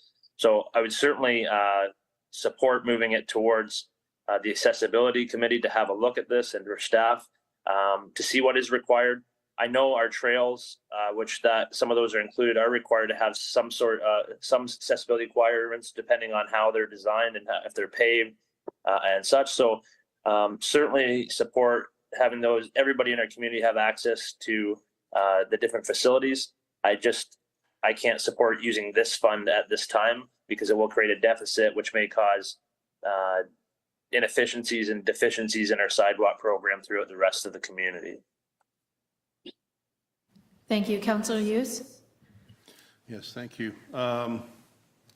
Excellent idea in regards to the building of the sidewalk in that aspect, in that area of our town. But similar to the mayor, we have no idea how much that's going to cost, whether it's going to be more than $100,000, whether it's going to be less than $100,000. But then, as the mayor also stated, that it also puts a deficiency in place where we're not able to maintain sidewalks throughout the rest of the community. So, excellent idea. Definitely needs to go to the accessibility with suggestions, and but unfortunately, I can't support that motion. Councillor Van Kooten-Bostens and then Councillor Haliru. Thank you, Deputy Mayor. I totally support the accessibility aspect of this. The accessibility committee does exist. We just have not met since COVID. It does exist. We started it. Paula was with me. We started it. I sat on that committee, but unfortunately COVID hit, and there was a lot of vulnerable people that sat on that committee with us that didn't have the access to Zoom. And so we didn't meet in that respect. I think it needs to be revived. We need to see where everybody is at and get that going back up again. I think that this is a definite thing that needs to come through the accessibility committee back to council, as it is a committee of council in that respect. And then do exactly what the mayor is saying. Let's get a report. Let's find out what the cost is going to be. I think we could probably do it from the bathrooms to the splash pad, or the splash pad even to the accessible playground that's there. And maybe we could pull in community partners to help with that as well. I think going from the Cheese Museum all the way through is going to be what's the most costly part. So maybe we can look at doing it over a couple of years. I just don't think that we can do it all in 1 year without leaving deficiencies, as others have said. So I won't support this motion at this point, but I would like to hear everybody else's, and if nothing else, I would like to see this deferred to the accessibility committee, but I won't put that motion on the floor yet, because I don't want to take up what others might say as well. So, okay, thank you. Councillor Haliru. I would like to ask if Irina has something to say, and if you can give us an estimate of what was the reasoning behind just 100,000, if that's usually covering for costs for sidewalk projects or not? Yes, that's our annual allowance we have been budgeting based on prior years' historical cost, what it would cost us. Sometimes it would be less. Some years would go a little bit over budget, but usually we stay within budget.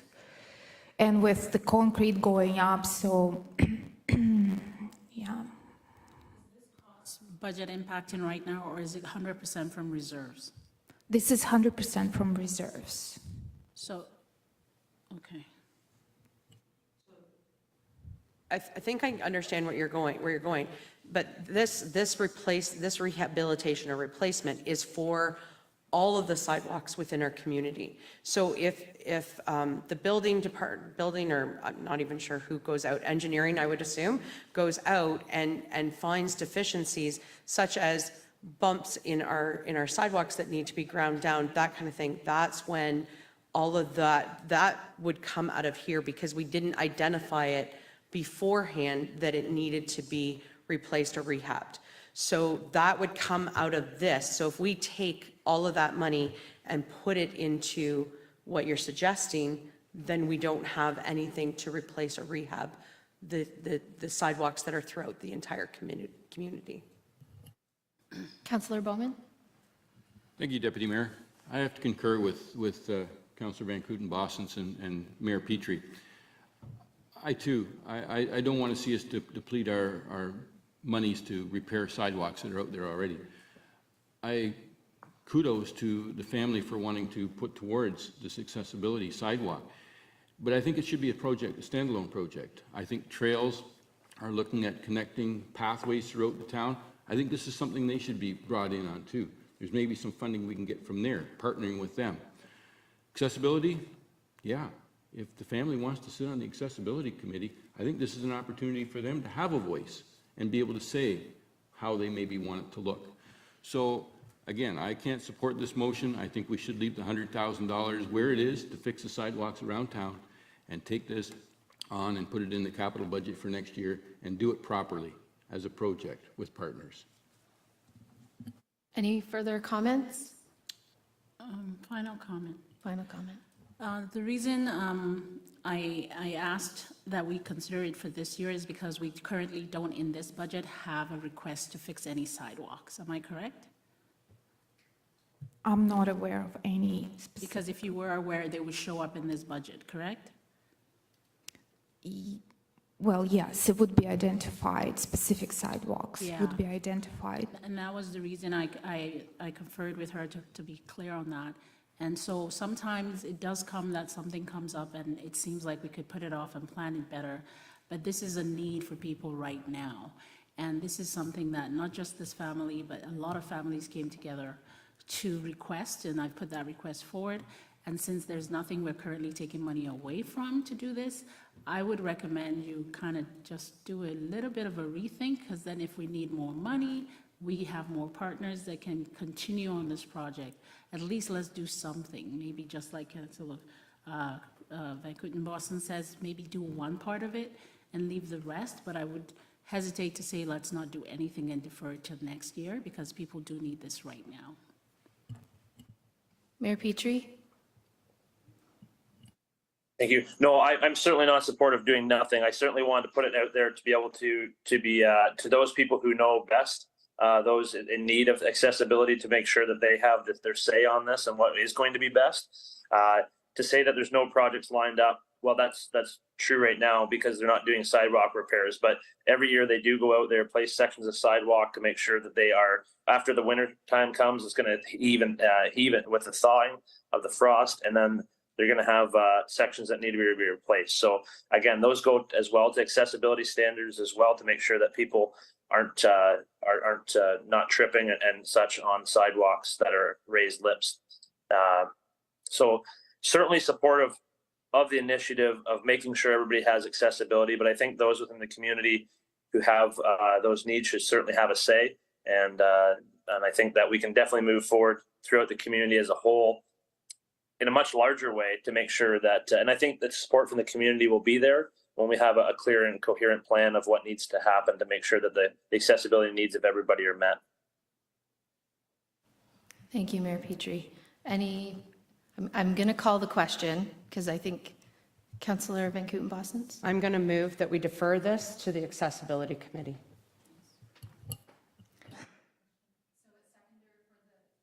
Seconder for the motion to defer, Councillor Haliru. Okay.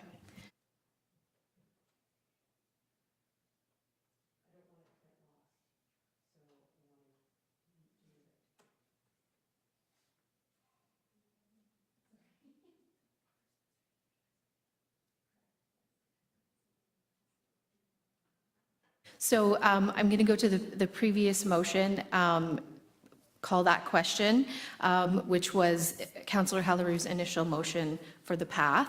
So I'm going to call the question. All in favor? Opposed? So that initial motion is defeated. So I'm going to circle back to Councillor Van Kooten-Bosens, which is to defer this conversation about accessibility paths to the Accessibility Committee. Seconded by Councillor Haliru. Any discussion?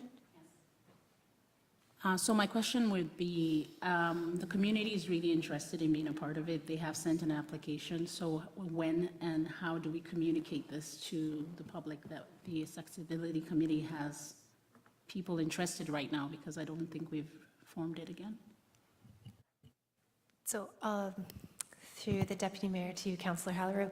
Actually, in a report that will be on the February agenda, it addresses all of the council's boards and committees. Within that report, I'll be bringing forward the Accessibility Advisory Committee, reestablishing it as Councillor Van Kooten-Bosens aptly kind of summarized. Unfortunately, the committee was formed and then the pandemic hit and we had a number of individuals from a vulnerable population. It was just too difficult to meet. We had proactively reached out to a number of those individuals. I know many of them are interested in being reappointed to the committee. So there are plans underway. I've also got in that report suggestions to align the committee to the strategic plan, which talks about an inclusive, safe, and engaged community. So I think we could have a more thorough discussion next month as part of that. But there is a report forthcoming about that committee. You're welcome. Any further discussion? All in favor? Opposed? That's carried. Thank you. Are there any further comments on the section the treasurer just covered for us around roads, as a reminder? So then we're getting back into it. Thank you. Yes, please.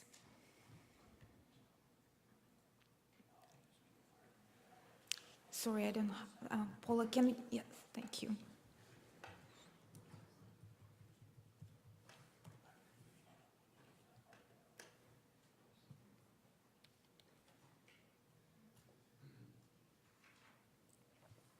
So the next section covers the projects under our pavement management. So the pavement management program is it's basically managing our asphalt coverage. So Todd can answer the questions, but it's probably all mill and pave projects for all the streets. Yes, so we do it as part of the asset management program, our life cycle events, as stated in our asset management. So majority of this program will be paid by the gas tax, and 1 Dufferin Street, Thomas to Oxford will have to utilize our reserve for that program, or for that project. Does council, if council has any questions, we will be more than happy to answer. No. Okay.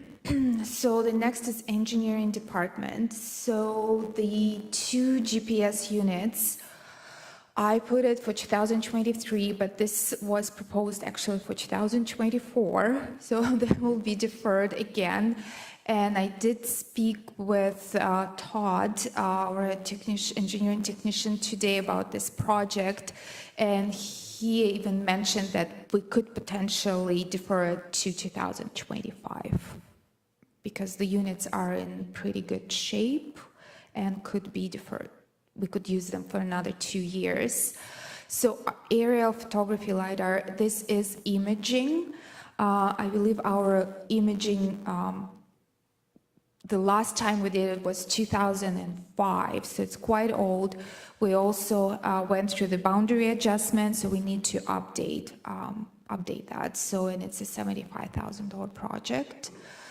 Oh, and I have the bridge and culvert, that's just my bad. It's not double, it's the same program, it's just mentioned twice in this presentation. And we also have a retaining wall rehabilitation program. We have various retaining walls throughout the community that needs constant repair and maintenance every year. So we've just allocate $25,000 every year for that purpose. So any questions? Councillor Hughes? Thank you. Further to the aerial photography LiDAR, so that's a contract that we have a company come in and do. It's not, we're buying a system so that we have one here. Yeah, that's correct. We'll have to put out an RFP for it and get some quotes on that. And it's probably going to be a 2-year span, or 1 year we'll be getting the work done, and the second year we'll be having digitized for us. The number is just a number we've had verbal quotes from. We haven't got to the point where we're a set number, so that's what we're looking at. Yeah, we won't own it. It'll be outsourced, and then we'll own the finished product.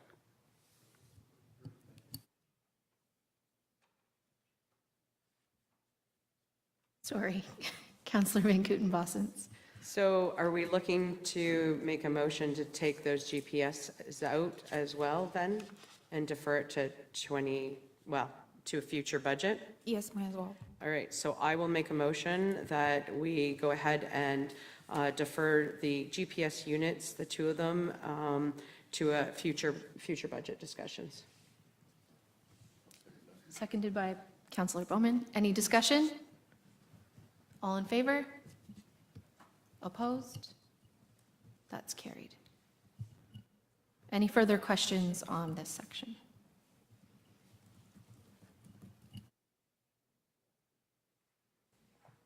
Okay, moving on to Public Works. We have a number of equipment replacements scheduled for 2023. Couple of them are carry forward from last year, so that would be the first 2 tractor backhoe and sweeper and catch basin cleaner.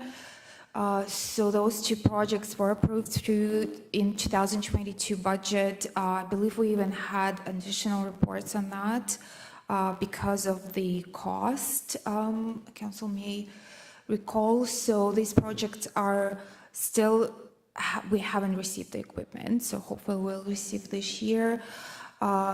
There's also update to salt brine tankage and containment. We have here Doug Wittig, our Public Works Manager, so if council has any questions, I'm sure he will give you better answers. But from what I understand, some of the, through the boundary adjustments, we acquired some of gravel roads. So now we'll have to work on containing the dust during the summer. So that's why we need to get that piece of equipment, replace one of our leaf machines, and also sidewalk tractors and a new utility trailers. So everything is funded from reserves, and I will invite Doug if he can help me. Yes, thank you. Mayor Petrie, did you have a question? Yes, just going back to how we're now having to maintain some gravel roads with our new boundary adjustment. is there no possibility of having our neighbors to the southwest Oxford through a service agreement? Because my understanding is we're hoping that those roads will not be gravel for the long term. And could you explain what type of equipment, which one that would be to do that? Would that be the salt brine tankage? No. Oh, okay. There you go. We currently have the capacity to look after those gravel roads with our grader. I've joined a joint tender for salt brine, dust suppressant through the townships. So that's taken care of. We're on a gravel replacement schedule now of every 3 years. So the salt brine containment and tank storage is just a replacement of the tanks themselves. And they're currently, it's not a double wall tank, so the capacity to hold back a leak should something strike them, or even UV degradation of the tanks themselves because they're poly, that we need to put walls up to contain it should there be a leak, so it doesn't go. So none of these capital projects are directly related to those items then? Sorry, you cut out there. Sorry, none of the capital items here are related to the extra gravel road maintenance? Not right now. That being said, we can use some of the salt brine as dust suppressant if it comes up throughout the year that we're getting 2 complaints or we're losing too many fine materials from the gravel. But so right now we have the capacity to look after the gravel. All right, excellent, thank you. Any other questions for Public Works? Councillor Hughes? Thank you. Through you.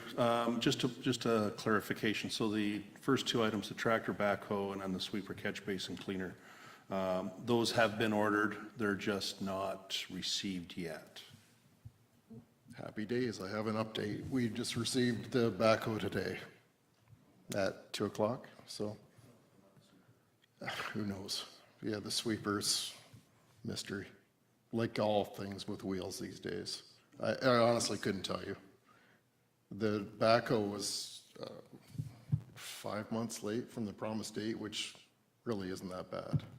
We're currently still waiting on a truck from 2020. It was supposed to be built this January. Haven't heard. And then it's got to go to Mount Forest to get outfitted with all the plow stuff. So it's, yeah, and there's no indication. I was talking with suppliers this week. No indication that this supply chain issue is going to improve. So, you know, I have a trackless or a sidewalk machine to be replaced in 6 to 8 months right now, which luckily isn't too bad. It's in Tilsonburg. Should they be low, but Mayor Petrie? That was going to be my question as well, is that I've seen this at county as well. Is there anything, Doug, that you think that needs to be moved up just because to deal with the supply chain issues that normally would be ordered in 2024, but it's kind of like, okay, like the tractor issue, certainly we don't want to be left behind with a vehicle or equipment that's needed that just is in the supply chain somewhere. ideally, it would be nice to get the pre-approval for some of these items and get them out. For instance, the truck that we're waiting on, currently we're up to about $15,700 in repairs. Steering box, the exhaust is very complicated with the DEF fluid, so we had issues with that. So, you know, it's 2 years longer than our expected life cycle, so we are incurring costs. So ideally, if we could get pre-approval for some of these items, at least get them in the queue, if you will. Certainly, I'm supportive of that. I think that's what you're asking. Again, you cut out, or it could be my poor hearing. Yeah. If I could, technically, if council approves the capital budget this evening with these items in, then you will have approval to proceed with those. I don't want to presume anything, but council could do that at the end of the evening, so. All the tender documents are prepared and ready to go. They could go tomorrow, potentially. sorry, I guess my concern is that, so if there is something in the 2024 capital budget, just from the procurement cycle that you're seeing that it's so long, I'm skipping ahead for the 2024 budget. Is there anything in there that is would you say in your fleet that's going to 100% need to be replaced in that time frame? And is it better to order it now because we're not going to get it till 2024 anyway? The only thing I see there that's potential is the leaf machine. It comes from the States. Leaf vacuum. That being said, I spoke with the suppliers and it's a 6-month wait right now. So it's because there's no chips. I think that's the catchphrase. The buzzword is chips shortage. There's nothing pressing in that year, no. Okay, thank you. Nothing of concern anyway. But. Councillor Hughes? Further to the mayor's comment, I'm just looking at your projected over the next, well, up to 2025, and I see a truck number 2. Right now, you got a value of approximately $325,000. Is that a long lead time item, or do you know for sure? Like, what is truck number 2?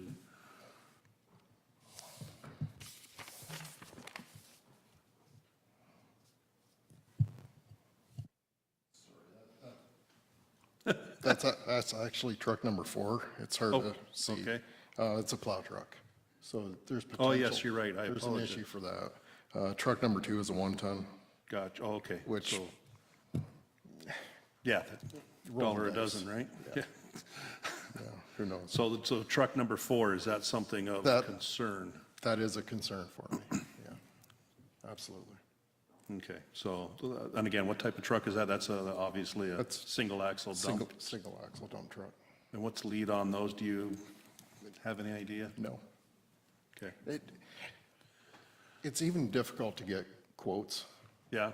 Verbal quotes, nobody will hold a price, increases daily, almost. It seems, for instance, the backhoe, the last 2 months, or sorry,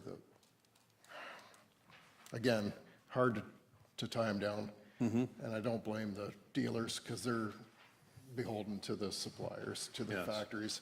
$20,000 increase from the time I tendered for that backhoe to today. So it's not daily, but it's definitely almost monthly to bi-monthly increases. Yeah. And with no end in sight, unfortunately, so. Yeah, I know. I work in the transportation industry, and I know the manufacturers for that type of truck are out anywhere between 14 to 18 months. So I don't know if that's something we should consider and look at this evening, or whether we should pick another night to deal with that. Mayor Petrie and then Councillor Van Kooten-Bossens. Yeah, so my question is through to staff, probably to Michael. We can usually come back. We have money in reserves. I would encourage Public Works to look at that and then come back to council for approval to pre-spend that money and probably get in the queue for something like that. Obviously, I don't think like you said, things aren't getting better. So if we're going to need it, I don't think it's unfair to say that we need to get in line for one of those. And I can speak to that. I think that's what we'll do as staff is at this point, we'd approve this budget for this year, and we'll go back and take a look at some of the other things. If we need a quicker timeline, we could bring forward a future report to say, let's get these going a little sooner, so. Thank you. Councillor Van Kooten-Bossens. And the only thing that I would add to that, because I totally agree with the mayor, and I'm glad to hear CAO say what he did, is that I don't think it's just Public Works. I know the fire chief usually pre-plans quite well too, but I would think that if there's anything major that we're having trouble getting supplied, then we should be looking at all of those things and bringing a report back to council for each department. And I hear that. I'm sure my senior management team hears it as well, and I think we'll be cognizant of that, and yes, we'll consider that. Any further questions for Public Works? All right. Councillor Hughes? Yeah, I do have a statement. I'd like to thank Doug for his social media posts. They are quite interesting, and I know a lot of people kind of get a little chuckle out of them. Well, it's my goal to entertain as well as educate. So Excellent. You're That's very awesome. welcome. Glad to hear that. Thank you, Doug. So if there's no further questions in that section, we can continue on. Good. Thanks.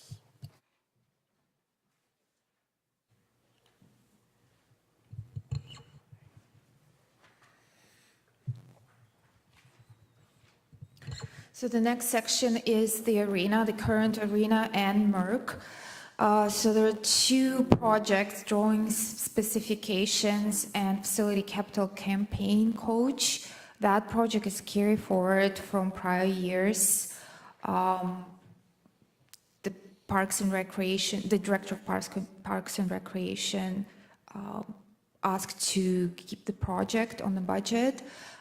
And the drawings and specifications, I believe we even started the process. It was a multi-year project, so I believe this is the last year of the project, but not sure if anything was done last year. I can't really recall if we did anything. They also require a new floor scrubber, $6,000, and facility assessment. So the facility assessment was done, I believe, maybe more than 10 years ago for the arena. So we know that the arena, we're not going to do a major rehabilitation of that facility. However, the Parks and Recreation Director and the facility manager believe we need to update the assessment just to see if anything is really going to fall apart in the next year or two. So to have a better understanding of the condition of this facility, more current. So, and it's projected at $10,000. Any questions regarding the current old arena projects? Councillor Hughes? Yeah, just an easy one. The floor scrubber. I know I see there's, I believe, 3 floor scrubbers that we're looking at purchasing. Are they brand new equipment that we're looking at, or is it a replacement? And if it's a replacement, are we looking at selling off the old equipment? So this is a replacement of all 3 units, and the old units are not really in that of a great condition, but we will try to either trade them in or sell on gov deals. Yes. Any other questions, Councillor Haliru? Okay, so when it comes to the Merck drawing and specifications, is this a start-up drawing or modifications to the existing drawing? That's for the new facility. For the Are we not in Parks and Recreation and the arena? Yes, like replacing the current arena. So this is not. I just combine them under kind of Yeah. a so my heading that question is makes not sense. This old one. It's for the No, new it's one. not related to the old one. It's replacing the old one with the new one. Okay, so the current facility is what he asked the question on, right? And my question is for the one that has not even happened. So the budget for 80,000 is for the drawings for the new one, For the correct? new one, yes. So I'm asking if that's new startup drawings or, because I know there's an existing Oh, I understand. drawing, right? Sorry. The intent of these drawings is to update the drawings to see what we can do to make the facility more green and more eligible for funding that we've seen coming out from the province and the feds, and which is why we had the delegation at the Yes. Roma to try and ask to get a hint of what they might be looking for. We didn't get much of a hint on that, but that's the intent of that, is to update those drawings and provide more green. Okay, so that's what I understood. The question I have for that is, are we starting from scratch to take a look at the inclusivity of the drawings? Or are we building on the existing drawing and basically saying, this is, because I know that there's a previous drawing, correct? Am I wrong? So my thing was, are we taking a look at the whole concept of the drawing again from scratch, or are we proposing that we continue on with the existing drawing? Really, you'd be continuing with the existing drawings at this point and going forward. So, but more making the facility less of a user of resources. At what point are we including, if we have any proposals to look at the drawings from a fresh perspective, to include more, or to redesign this drawing? Are we open to that as a community? I've heard a lot from people wondering if it's still going to be just an arena, or it's going to include other sports. And I think this is an opportunity for us to take a look at maybe a fresh new drawing. And I don't know if that's something to do with a fresh new public request, but If I'm I just could, asking. when it was designed before, there was a committee that was involved and it came forward with a lot of different uses already.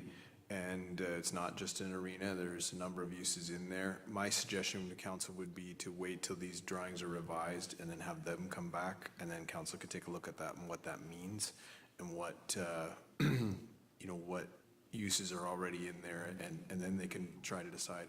And also, we intend to bring forward a report that tells council, here's some options for the MERC and what you can do.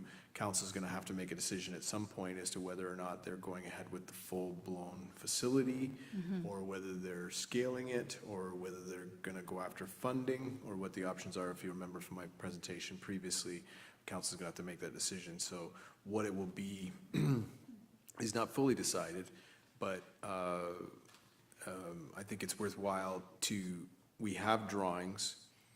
If we update the drawings and have them up to date for what we believe the funding will be looking for, then that means if funding comes out, we can be eligible for that funding as quickly as possible. Yes. So we don't want to be not ready. Yeah. We want to be fully ready. So that's the intent of what this budget item is for, is to make sure that we're ready. I understand. Councillor Hughes? Michael, would it be too much to ask that you forward or have staff forward us the old version, and then we can have a look at that and then refamiliarize ourselves with it? So then we'll be able to better see what the changes that have been made. Yep. And then if we do have any other suggestions, that we can bring that forward at that time as well. Yep, we can do that. If there's no further questions in this section, we'll continue on.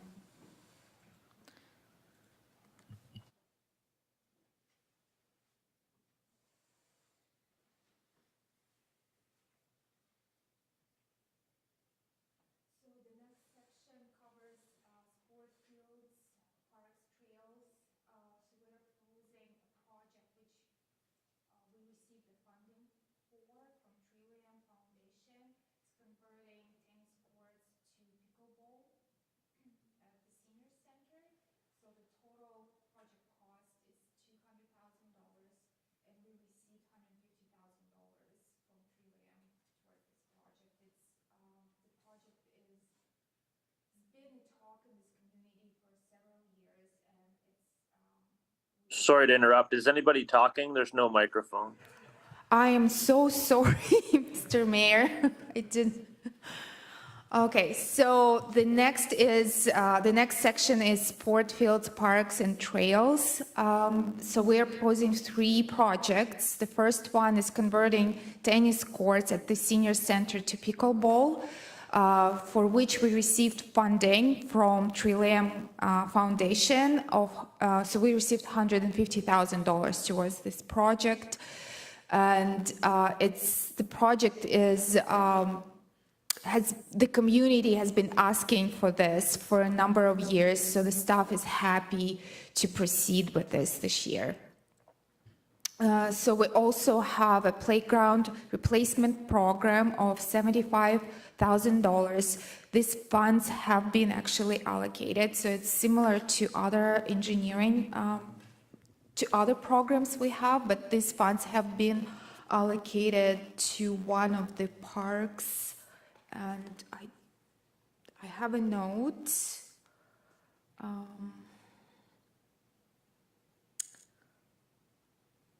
Lauren Moon Park. Is that, yes. So replace the playground structures at that park. And Victoria Park overhead hydro conversion. So this project will be done in conjunction with the Earth Corporation. So what's happening, they are converting, there's overhead hydro lines. So they are putting them underground, but they're only going to go to their kind of a property. So we will have to take it from their property line to the to where we want to go. Otherwise, what's going to happen will be half of the lines underground, half of the of that stretch of the lines overground, and then we will have to assume ownership of hydro poles as well. So for that reason, staff is proposing just to complete and put them all underground and have it done, have everything done this year.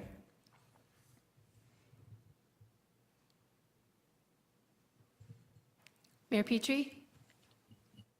Thank you, Deputy Mayor, through you.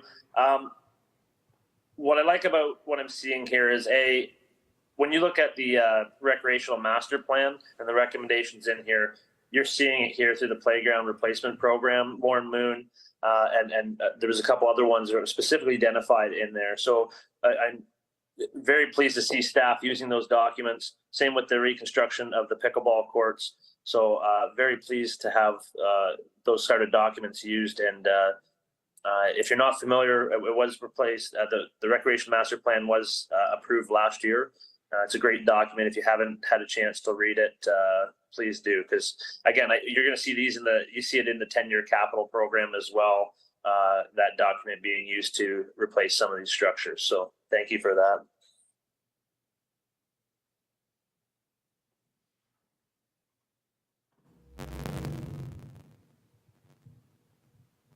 Councillor Hughes? Thank you. Yeah, absolutely. This is an excellent opportunity for Ingersoll to give exercise and give a variety of different sports options to our residents. My only question is in regards to the senior center reconstruction. I know that's on the GM property. Is that included in our lease agreement with all that end property over there? And what is the I guess the end date of that lease? The current lease still is in place until 2030 with an extension period that we can enter into. We expect we'll be able to extend. Okay. Any further questions in that section? Thank you.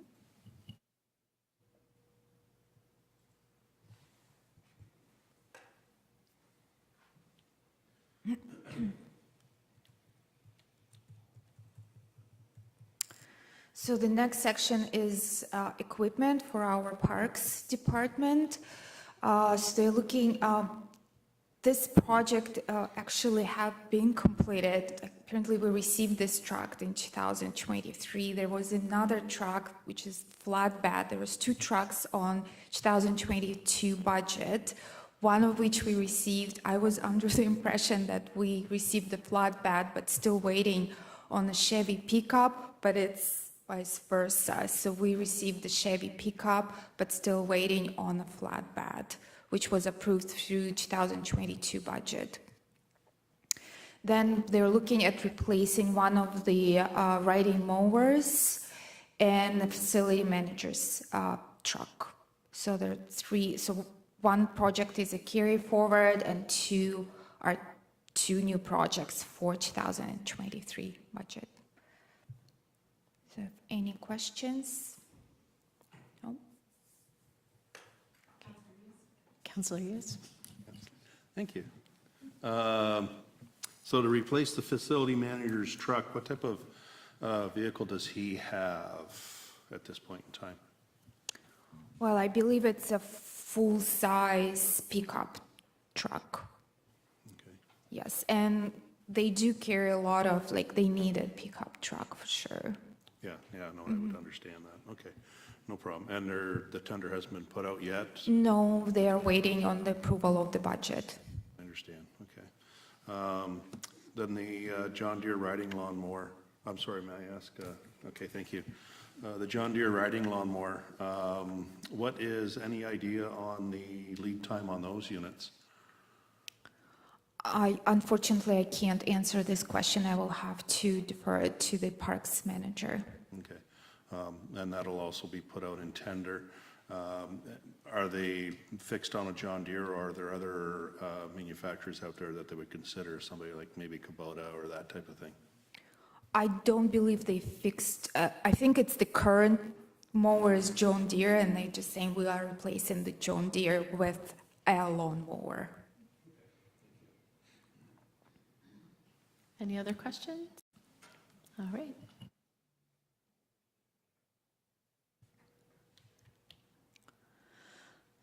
So next section is Victoria Park Community Center. They're looking at 4 projects. One is office furniture replacement, projecting $14,000. Another floor scrubber, building assessment, and upgrading camera system. So the facility currently has cameras installed, but that system is quite old, and they're also looking at adding 2 cameras to the existing cameras they have. And the office furniture, I don't know if you've been to their meeting room. It's pretty sad looking furniture. So if Mayor Petrie? Since you brought up how things look, I will also, obviously not in this capital budget, but I would love to see some money put aside at some point for upgrading the outside. It is a lovely peach color from 1990, and I think the facility and what it has inside deserves a little bit more of an upgrade to something like that. We did a lot of work that we needed to, but it'd be nice to see that building. It's probably in need of a little bit of a update on the outside just to from its aging, but I'm sure the building assessment will take that into account as well. yes, that's what we hope for. The building assessment will identify some of the areas for improvement. Yes. Councillor Hughes? Thank you. The camera system. I know you're looking at installing a 3 or 4 camera system here at Town Hall for 120. So this, so then they're looking at upgrading the system, and it's only for 10. Why is there such a huge discrepancy in prices? I don't think it was 120. It was, I think it was. Oh, you're right. That was the. Yes. Yeah. I think it was the same probably amount or close to it.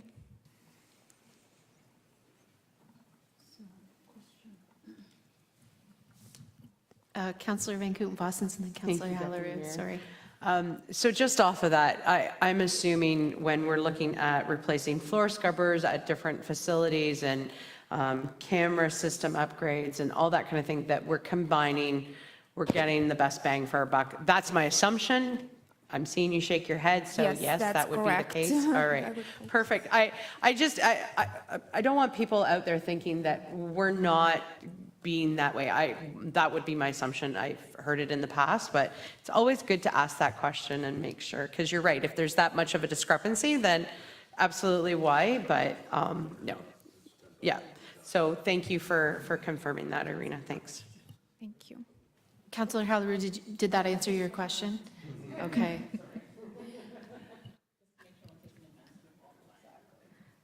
We still have quite a few things to get through, so I thought I would see if anyone needs a recess or if you want to plow through.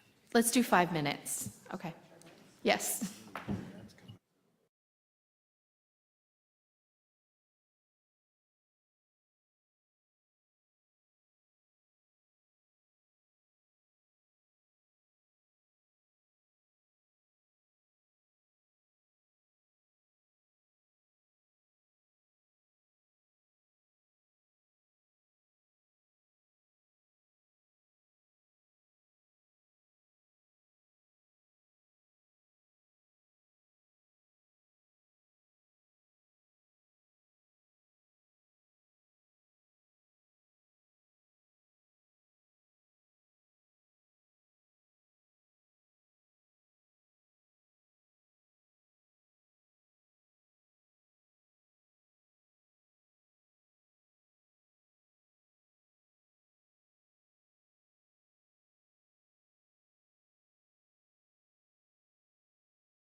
Wonderful. So we are getting into the Fusion Center. Thank you. Thank you.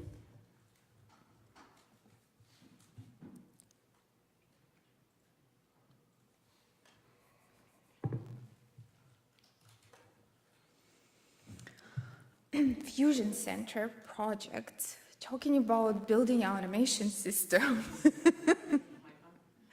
Yes, it is on. Yes, so we are proposing a number of projects for the Fusion Center. These projects are aligned with our asset management plan and also the facility assessment that was done on this facility.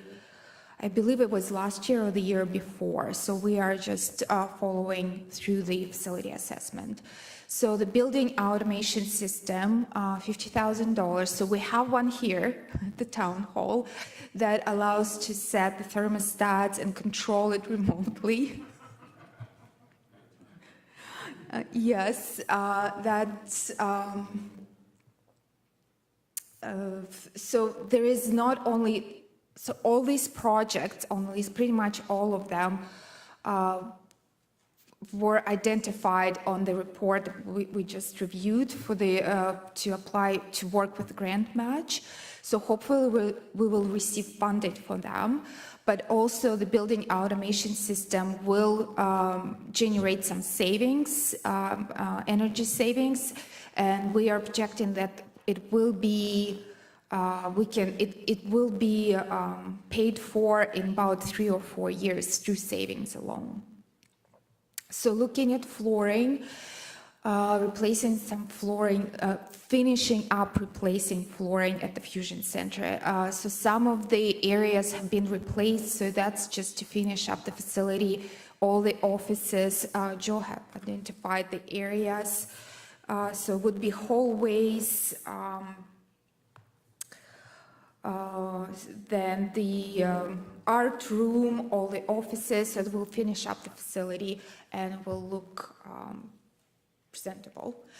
To upgrade camera system, so there is a camera system at the Fusion.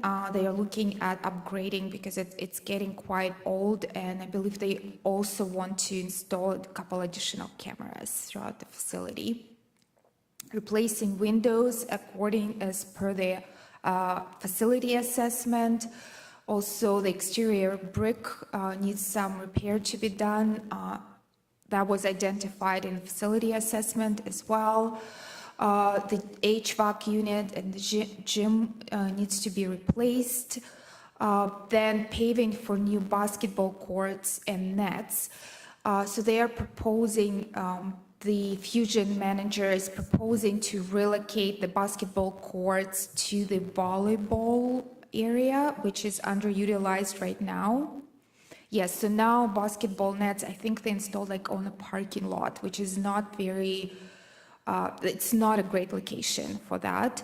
So they are proposing to relocate them, pave that volleyball area and install new nets, new courts so that the kids can enjoy playing basketball, and the floor scrubber, the third one for the Fusion Center. So yes, if council had any questions, I will be more than happy. I would like to add that for now we're including funding sources as reserve, but if we are successful with our funding application, then of course 80% will be covered through the grants. Any questions in this section of the budget? Councillor Haliru. I just want to say it's really nice to see how that old building is being revitalized and improved on and kind of keeping up to date. And we'd rather have all these improvements now before inflation even makes them more expensive. So kudos to them identifying as many of these things to save money and to also keep the funding coming. Yeah. Okay, thank you. So the next one is Senior Center. There are 3 projects proposed for the facility itself. So the tennis courts, the conversion was covered under a different section. So we're looking at replacing HVAC unit at the senior center.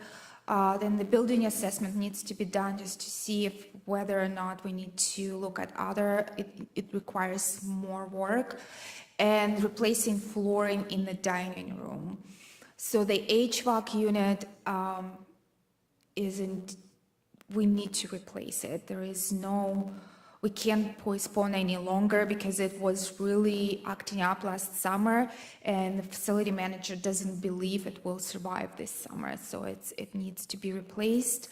The dining room flooring, again, it's lifting, and it actually a safety hazard, so it needs to be replaced as well. So we understand that facility, we don't want to invest too much in this facility because of the lease agreement with General Motors, but we need to maintain this facility so our tenants are safe and we deliver as per our tenant agreement with them. Councillor Hughes? Quick and easy question. Building assessment, when was that last done? I believe it was 10 years ago it was last done. Yeah, it was just before I started, so, yeah. Okay. Mayor Petrie? Thank you, Deputy Mayor, through you. Is there an opportunity to either work with the tenant of the senior center or again with grant match to try to get funding for this HVAC unit at all? Or it seems like it would be similar to the fusion, or maybe it's just in the future. I'm hoping that there'd be grants out there that could go towards seniors to help pay for the costs.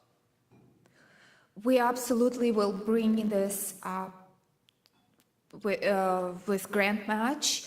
How this funding works, it works per facility. So we can apply for as many facilities as we want. However, I would like to caution that if we apply for too many, they may pick the least expensive. So let's say we have 3 applications for 3 different facilities, and Fusion being the most expensive upgrades project, and they will just pick the senior center and not the Fusion center. So I don't know, it's a conversation with grant match. We'll seek their direction on that. And then that brings up the other point as well as possibly, Kristen, you're on the senior center board, correct? Yes, I am. I just put my hand up to speak. No, is that be a conversation you'd be willing to have with the board on maybe how they can apply for capital funding towards some of these, if possible? And that's, I just put my hand up to Deputy Mayor that I think this is a conversation that we could have with Wendy. Wendy is actually coming in to speak with Irina and with Michael in the next couple of weeks. And she is coming to do a delegation to council as well about the senior center and what it all offers to us. But absolutely, looking at some grants and what we might be able to apply for through the senior center as well. Absolutely, that's something that we can do. I sit on the finance committee now with them, so I will make sure that that's brought forward. Well, thank you. Any further questions? All right.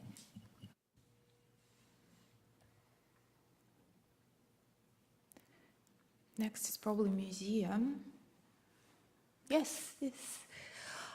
So the 2 projects, one of which is a carry forward project. We have had it on the budget for a number of years. It's in addition to school museum. So the budget is $70,000. However, since we received a quote from an engineering firm, it was very preliminary, and it was in excess of $130,000 to put on that addition. We also are in the process of finalizing the donation towards this project. So that's where we are. We have all the approvals, but at this point we have to finalize the donation, whether or not it's going to happen and whether or not it will help to pay for that addition. So because it's rather expensive project. And then there is a number of projects, I just combined them under just one heading: facility upgrades. We're looking at replacing the ramp, like accessibility ramp to the cheese factory, also building some sidewalks as well. So maybe that project will cover some of council's Haliru requests. So, and that's a $35,000 request. So the museum school addition, do you need approval for a different amount, or how do you feel? So there's a gentleman that's indicated an interest in donating towards this, and we want to have the conversation with him to determine how much he's willing to donate for this.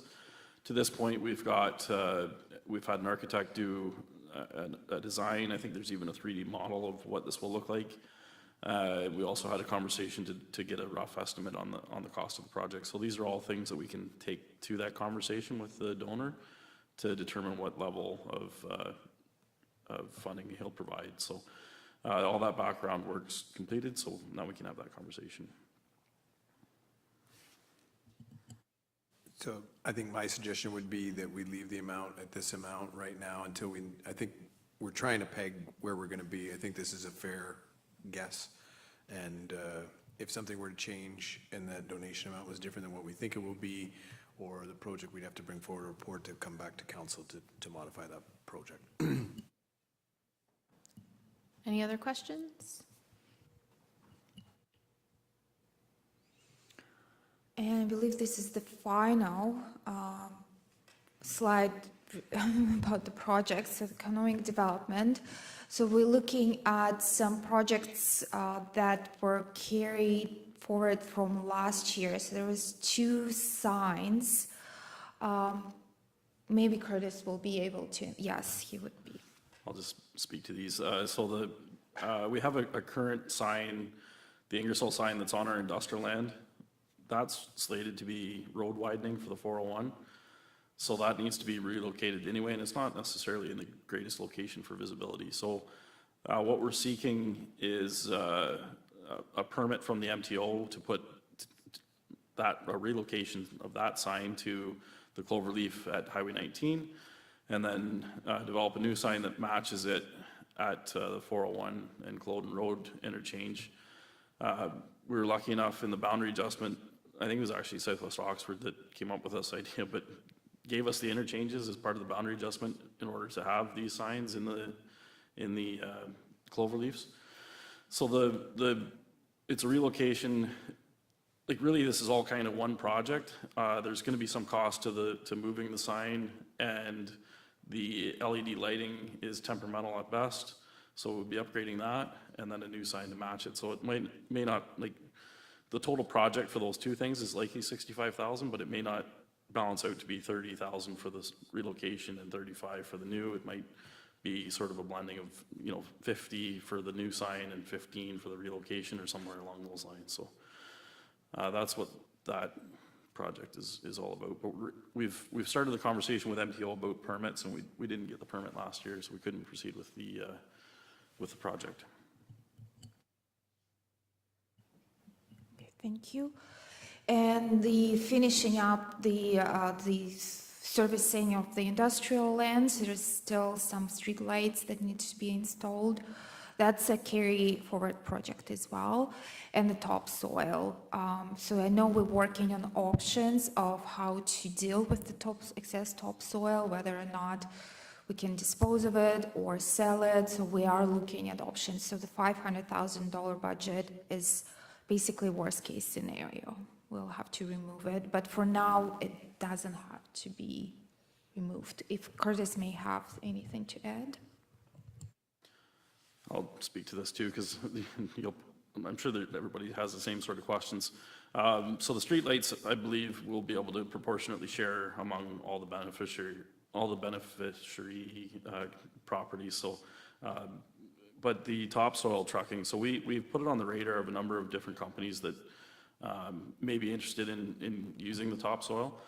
The hope is that we can sell it or give it away and not have the $500,000 cost of trucking it. That's kind of a worst case scenario, the $500,000. So that was based on a quote that we had from the contractors that were completing the site to truck it to somebody that would accept it. So we're not the only ones trying to get rid of topsoil. And a lot of that was just the fuel cost to get like we're looking at 100,000 cubic meters. So it's, 10,000 trucks of topsoil that has to be moved. It's not a small amount of topsoil. And some of the other projects that are going forward in the community right now are going to have that much or more, likely double one of the sites that is coming forward. So there's a bit of competition for getting rid of topsoil. And so if we've put on the radar of a number of companies, we're hopeful that somebody comes to the table and says, yes, we'll take it, or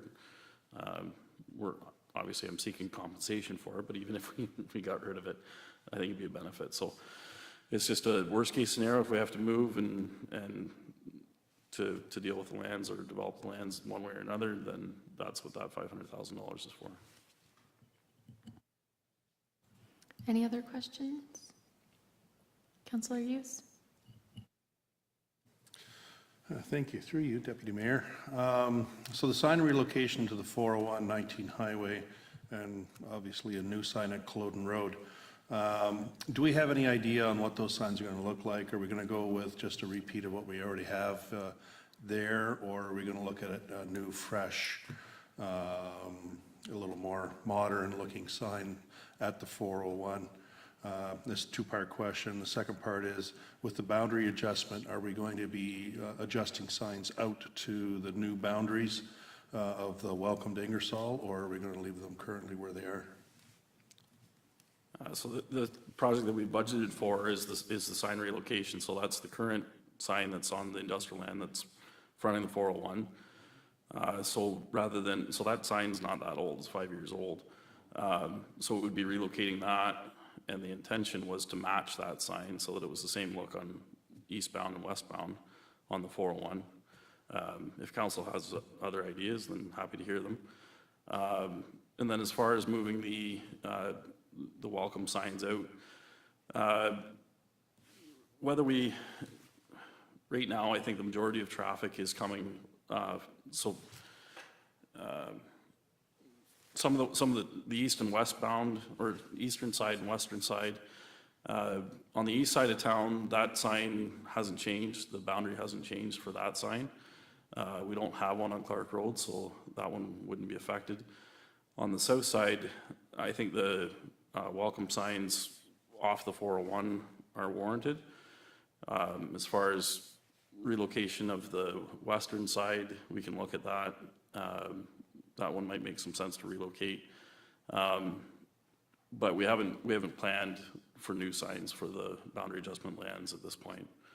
It's something we can consider for next year's budget.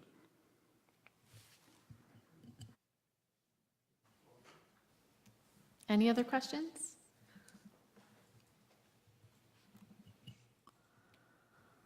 Okay, and the last slide is the reserves. So as I mentioned, 52% of the proposed budget was to fund from the reserves or reserve funds.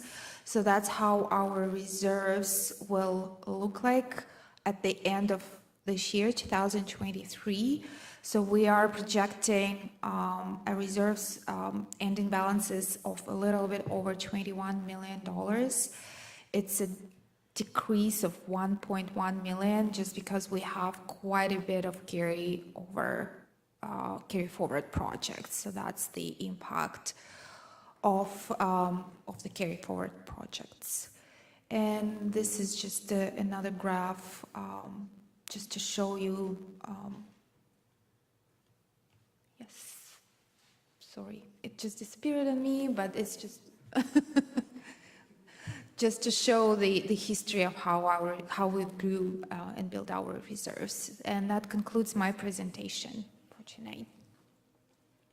Thank you. Mayor Petrie? Thank you. The reserves aren't tied to the capital budget, correct? We can add or subtract from reserves during the operational portion of the budget consideration, or would you prefer to have it in the capital? transfers to reserves are not tied to the capital. Yes, it's done through the operating budget to reserves. From reserves is to fund capital would be tied to capital. Okay. Yep. Thank you. So we've received the information from staff. Are there any other questions or comments? Councillor Hughes. Thank you. This actually takes us all the way back to page 4 with the new information regarding the draft budget 2023 that was presented on January the 16th for $6.996 million. And you had mentioned that the increases are going to be up to $7.191 million. What is the adjustments, or sorry, what is going to, how does that reflect on the initial increase and the potential dollar value based on the average home sale in regards to taxes that we'll be charging? Because I know previously at the 6.99, you'd suggested it'd be $18 a year on a house cost of what, 222 or something to that effect, an average cost. So by bringing that up a couple $100,000, how much of a difference does that make? Are you referring to the operating budget? Yes, that's correct. Yes. So this is the capital budget, so it's a little bit different. So I don't have these figures in front of me, sorry. That's okay. I'm not prepared to discuss the operating budget tonight, but I can bring them up if you would like me to. No, I was just referring to page 4 in your presentation.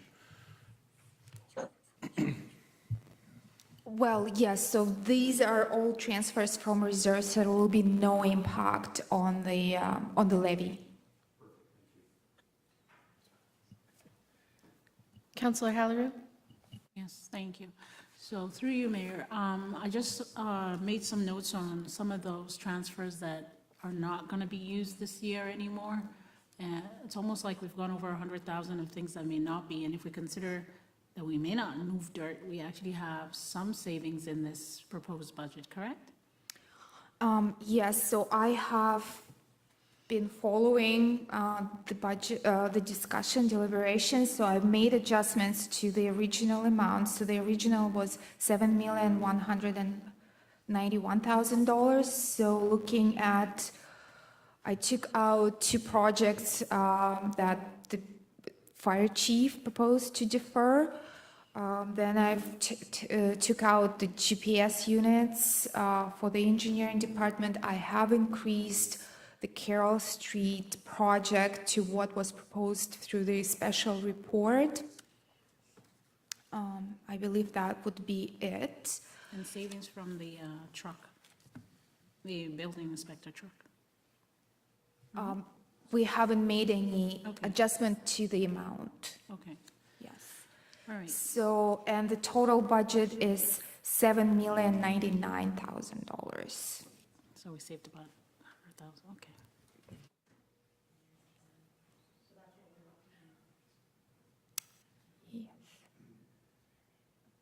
Mayor Petrie. Thank you. Through you, Deputy Mayor. What I guess it doesn't matter if I move it now or later. So if you're not comfortable with it tonight and want to think about it, absolutely understand that. We're seeing that we are taking more money out of reserves. Our reserves going down because it is due to carry forward going forward. But obviously we have asset management plans in place where we need capital to be able to fund those through our reserves. I think we're in a very advantageous position within our neighbors as far as tax rate goes, and I would like to propose that we add $130,000 to the capital contributions for this year for reserves towards the facility management budget for capital costs. The reason for that is the original budget was 2.2 increase. That would take it towards 3. And talking to the treasurer, it would be the most advantageous place to put it. We do have a funding deficit right now towards our asset management, and as well as we do have a plan in place to overcome that over 10 years. I think that given the fact that we are in a lot better position than our other fellow communities, this year would be a good year to add to that. Given that if next year we're not in an advantageous place, we can fund those reserves less, and we can help alleviate spikes within the levy, as well as still maintain our asset management goals. So I'm certainly open to discussion on that. I would move that motion that $130,000 be added to the capital portion of the budget for funding facilities maintenance items. Do we have a seconder for Mayor Petrie's motion? Councillor Van Kooten-Bossen's discussion? Councillor Haliru? Just to add to what the mayor is saying, would it be ideal at this point to actually create a new account? I'm asking Irina for, say, dedicated green future planning, so that, just like you say, sometimes it's assigned to a specific purpose, that we have something like that at this point. So instead of going into, Mayor, I'm just suggesting, instead of going through just the total capital budget, assigning to something like you've deferred the green project of, say, the charging stations, and then we start putting something aside. Because if we're replacing cars now, we may not even do it for the next 4 years or even 5 years, but at least we're having, just like the asset management, dedicated purse for, like we have for the MERC. Sorry, if I may, we're debating the motion on the floor from Mayor Petrie first, and then we can address something different afterwards, if that's. Oh, okay. I thought you could amend what he said. If you can make a motion to amend. Motion to amend your motion to include, that's what I meant. Sorry, Mr. Mayor. I just wanted to suggest if we could amend your motion to have it as a dedicated, since it's a surplus from all the discussions on the green choices and moves, I thought maybe that might be an amendment that you could make to your motion. I'm personally not willing to make that motion. That's not what my motion's about. My is about funding our asset management plan properly to remove the deficit as quick as possible, and to remove peaks and valleys throughout the budget to give staff more options in future years depending on cash flows available. All right, I'm second his motion. Councillor Hughes? Question regarding the deficit the mayor is speaking of. What is our deficit in the, I know you'd mentioned it back a couple of weeks ago during the operation budget. What is the deficit amount that he's referring to? Well, the mayor is referring to the deficit in terms of our funding gap. So according to our asset management, we should be, and forgive me, I don't remember the numbers on top of my head, but let's say we should be contributing into the reserves $7 million. I don't remember the $1,496,584 is our funding deficit right now. Okay. That's super brownie points for me for numbers, so. Yes. It's- 1,496,584. Yes, and we have a strategy to close the gap in 10 years. So that will allow us to close the gap sooner if we increase. But this would be, I'm sorry, Mr. Mayor, through you, Deputy Mayor. So that would be in addition to the operating budget, not capital budget. Because it's transfers to reserves in the operating budget.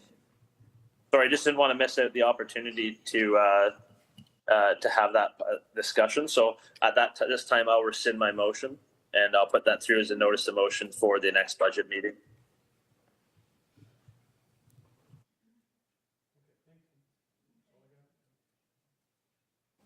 Thank you. Any further comments on the capital budget? Councillor Hughes. Great job. It's a huge document, a lot of planning, and again, this year you've outdone yourself. It's a fantastic budget. It's great, and yeah, I look forward to seeing all the construction this year. Mayor Mayor Petrie, did you have any comments for us before I put the question? No, I can make mine during discussion on the questions. Okay. Councillor Van Kooten-Bosens, this is your motion, but we have an updated number. It's now 7.09. Correct.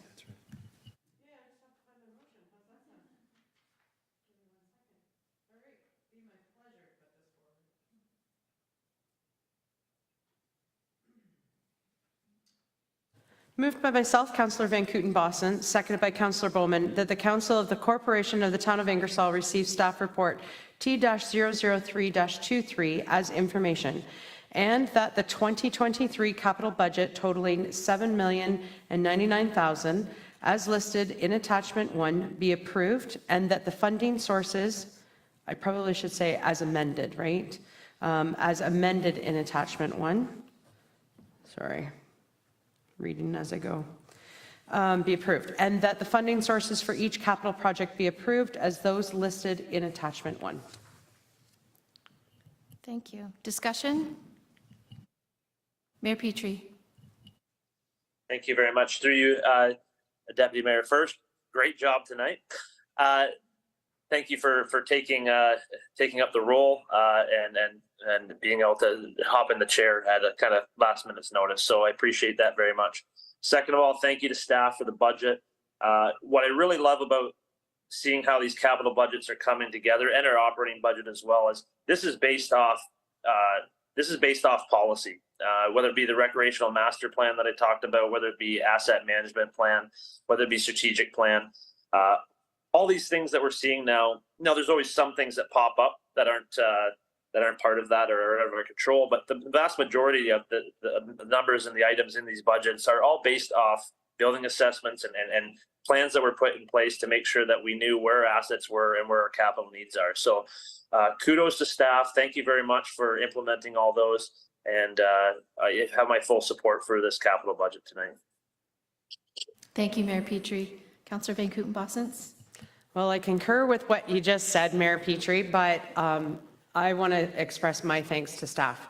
Irina, you've led the team very, very well, but you know what? They come in underneath your direction for when it comes to the capital budget. Nothing against you, Mr. CAO, but this is Irina's, and congrats. This is a great budget. I think that every staff member sharpened their pencil and they brought forward their best foot.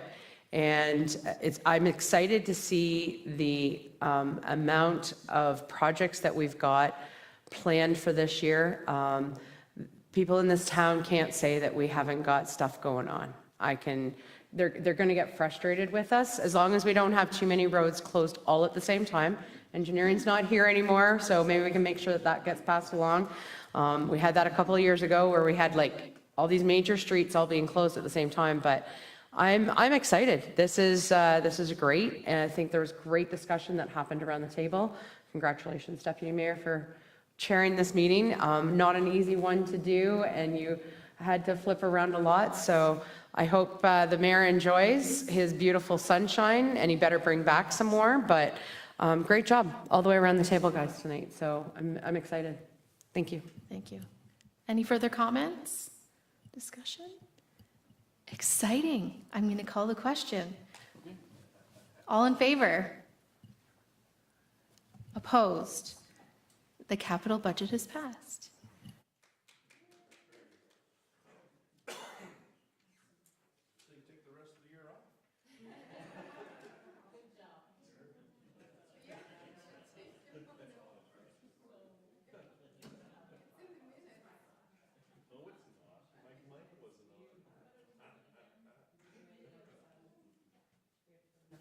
Yes. So for our consideration of bylaws, I'll ask for Councillor Haliru to take us into Committee of the Whole. Thank you, through you, Deputy Mayor. Well done, Irina. Nice. So we are, at this point, I move Councillor Haliru, seconded by Councillor Hudson, that the mover have leave to introduce and go into Committee of the Whole on the following bylaw: Confirmation Bylaw, January 30th, 2023, Bylaw 23-5243, Council and Committee of the Whole, Deputy Mayor Wilson in the chair. On motion, the bylaw is accepted as circulated. That constitutes the first, second reading of the bylaw.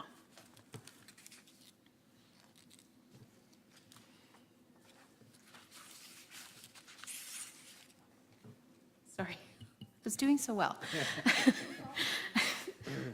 All in favor? Or sorry, any discussion? We can do discussion on that one, sorry. No discussion. All in favor? Opposed? So that's carried.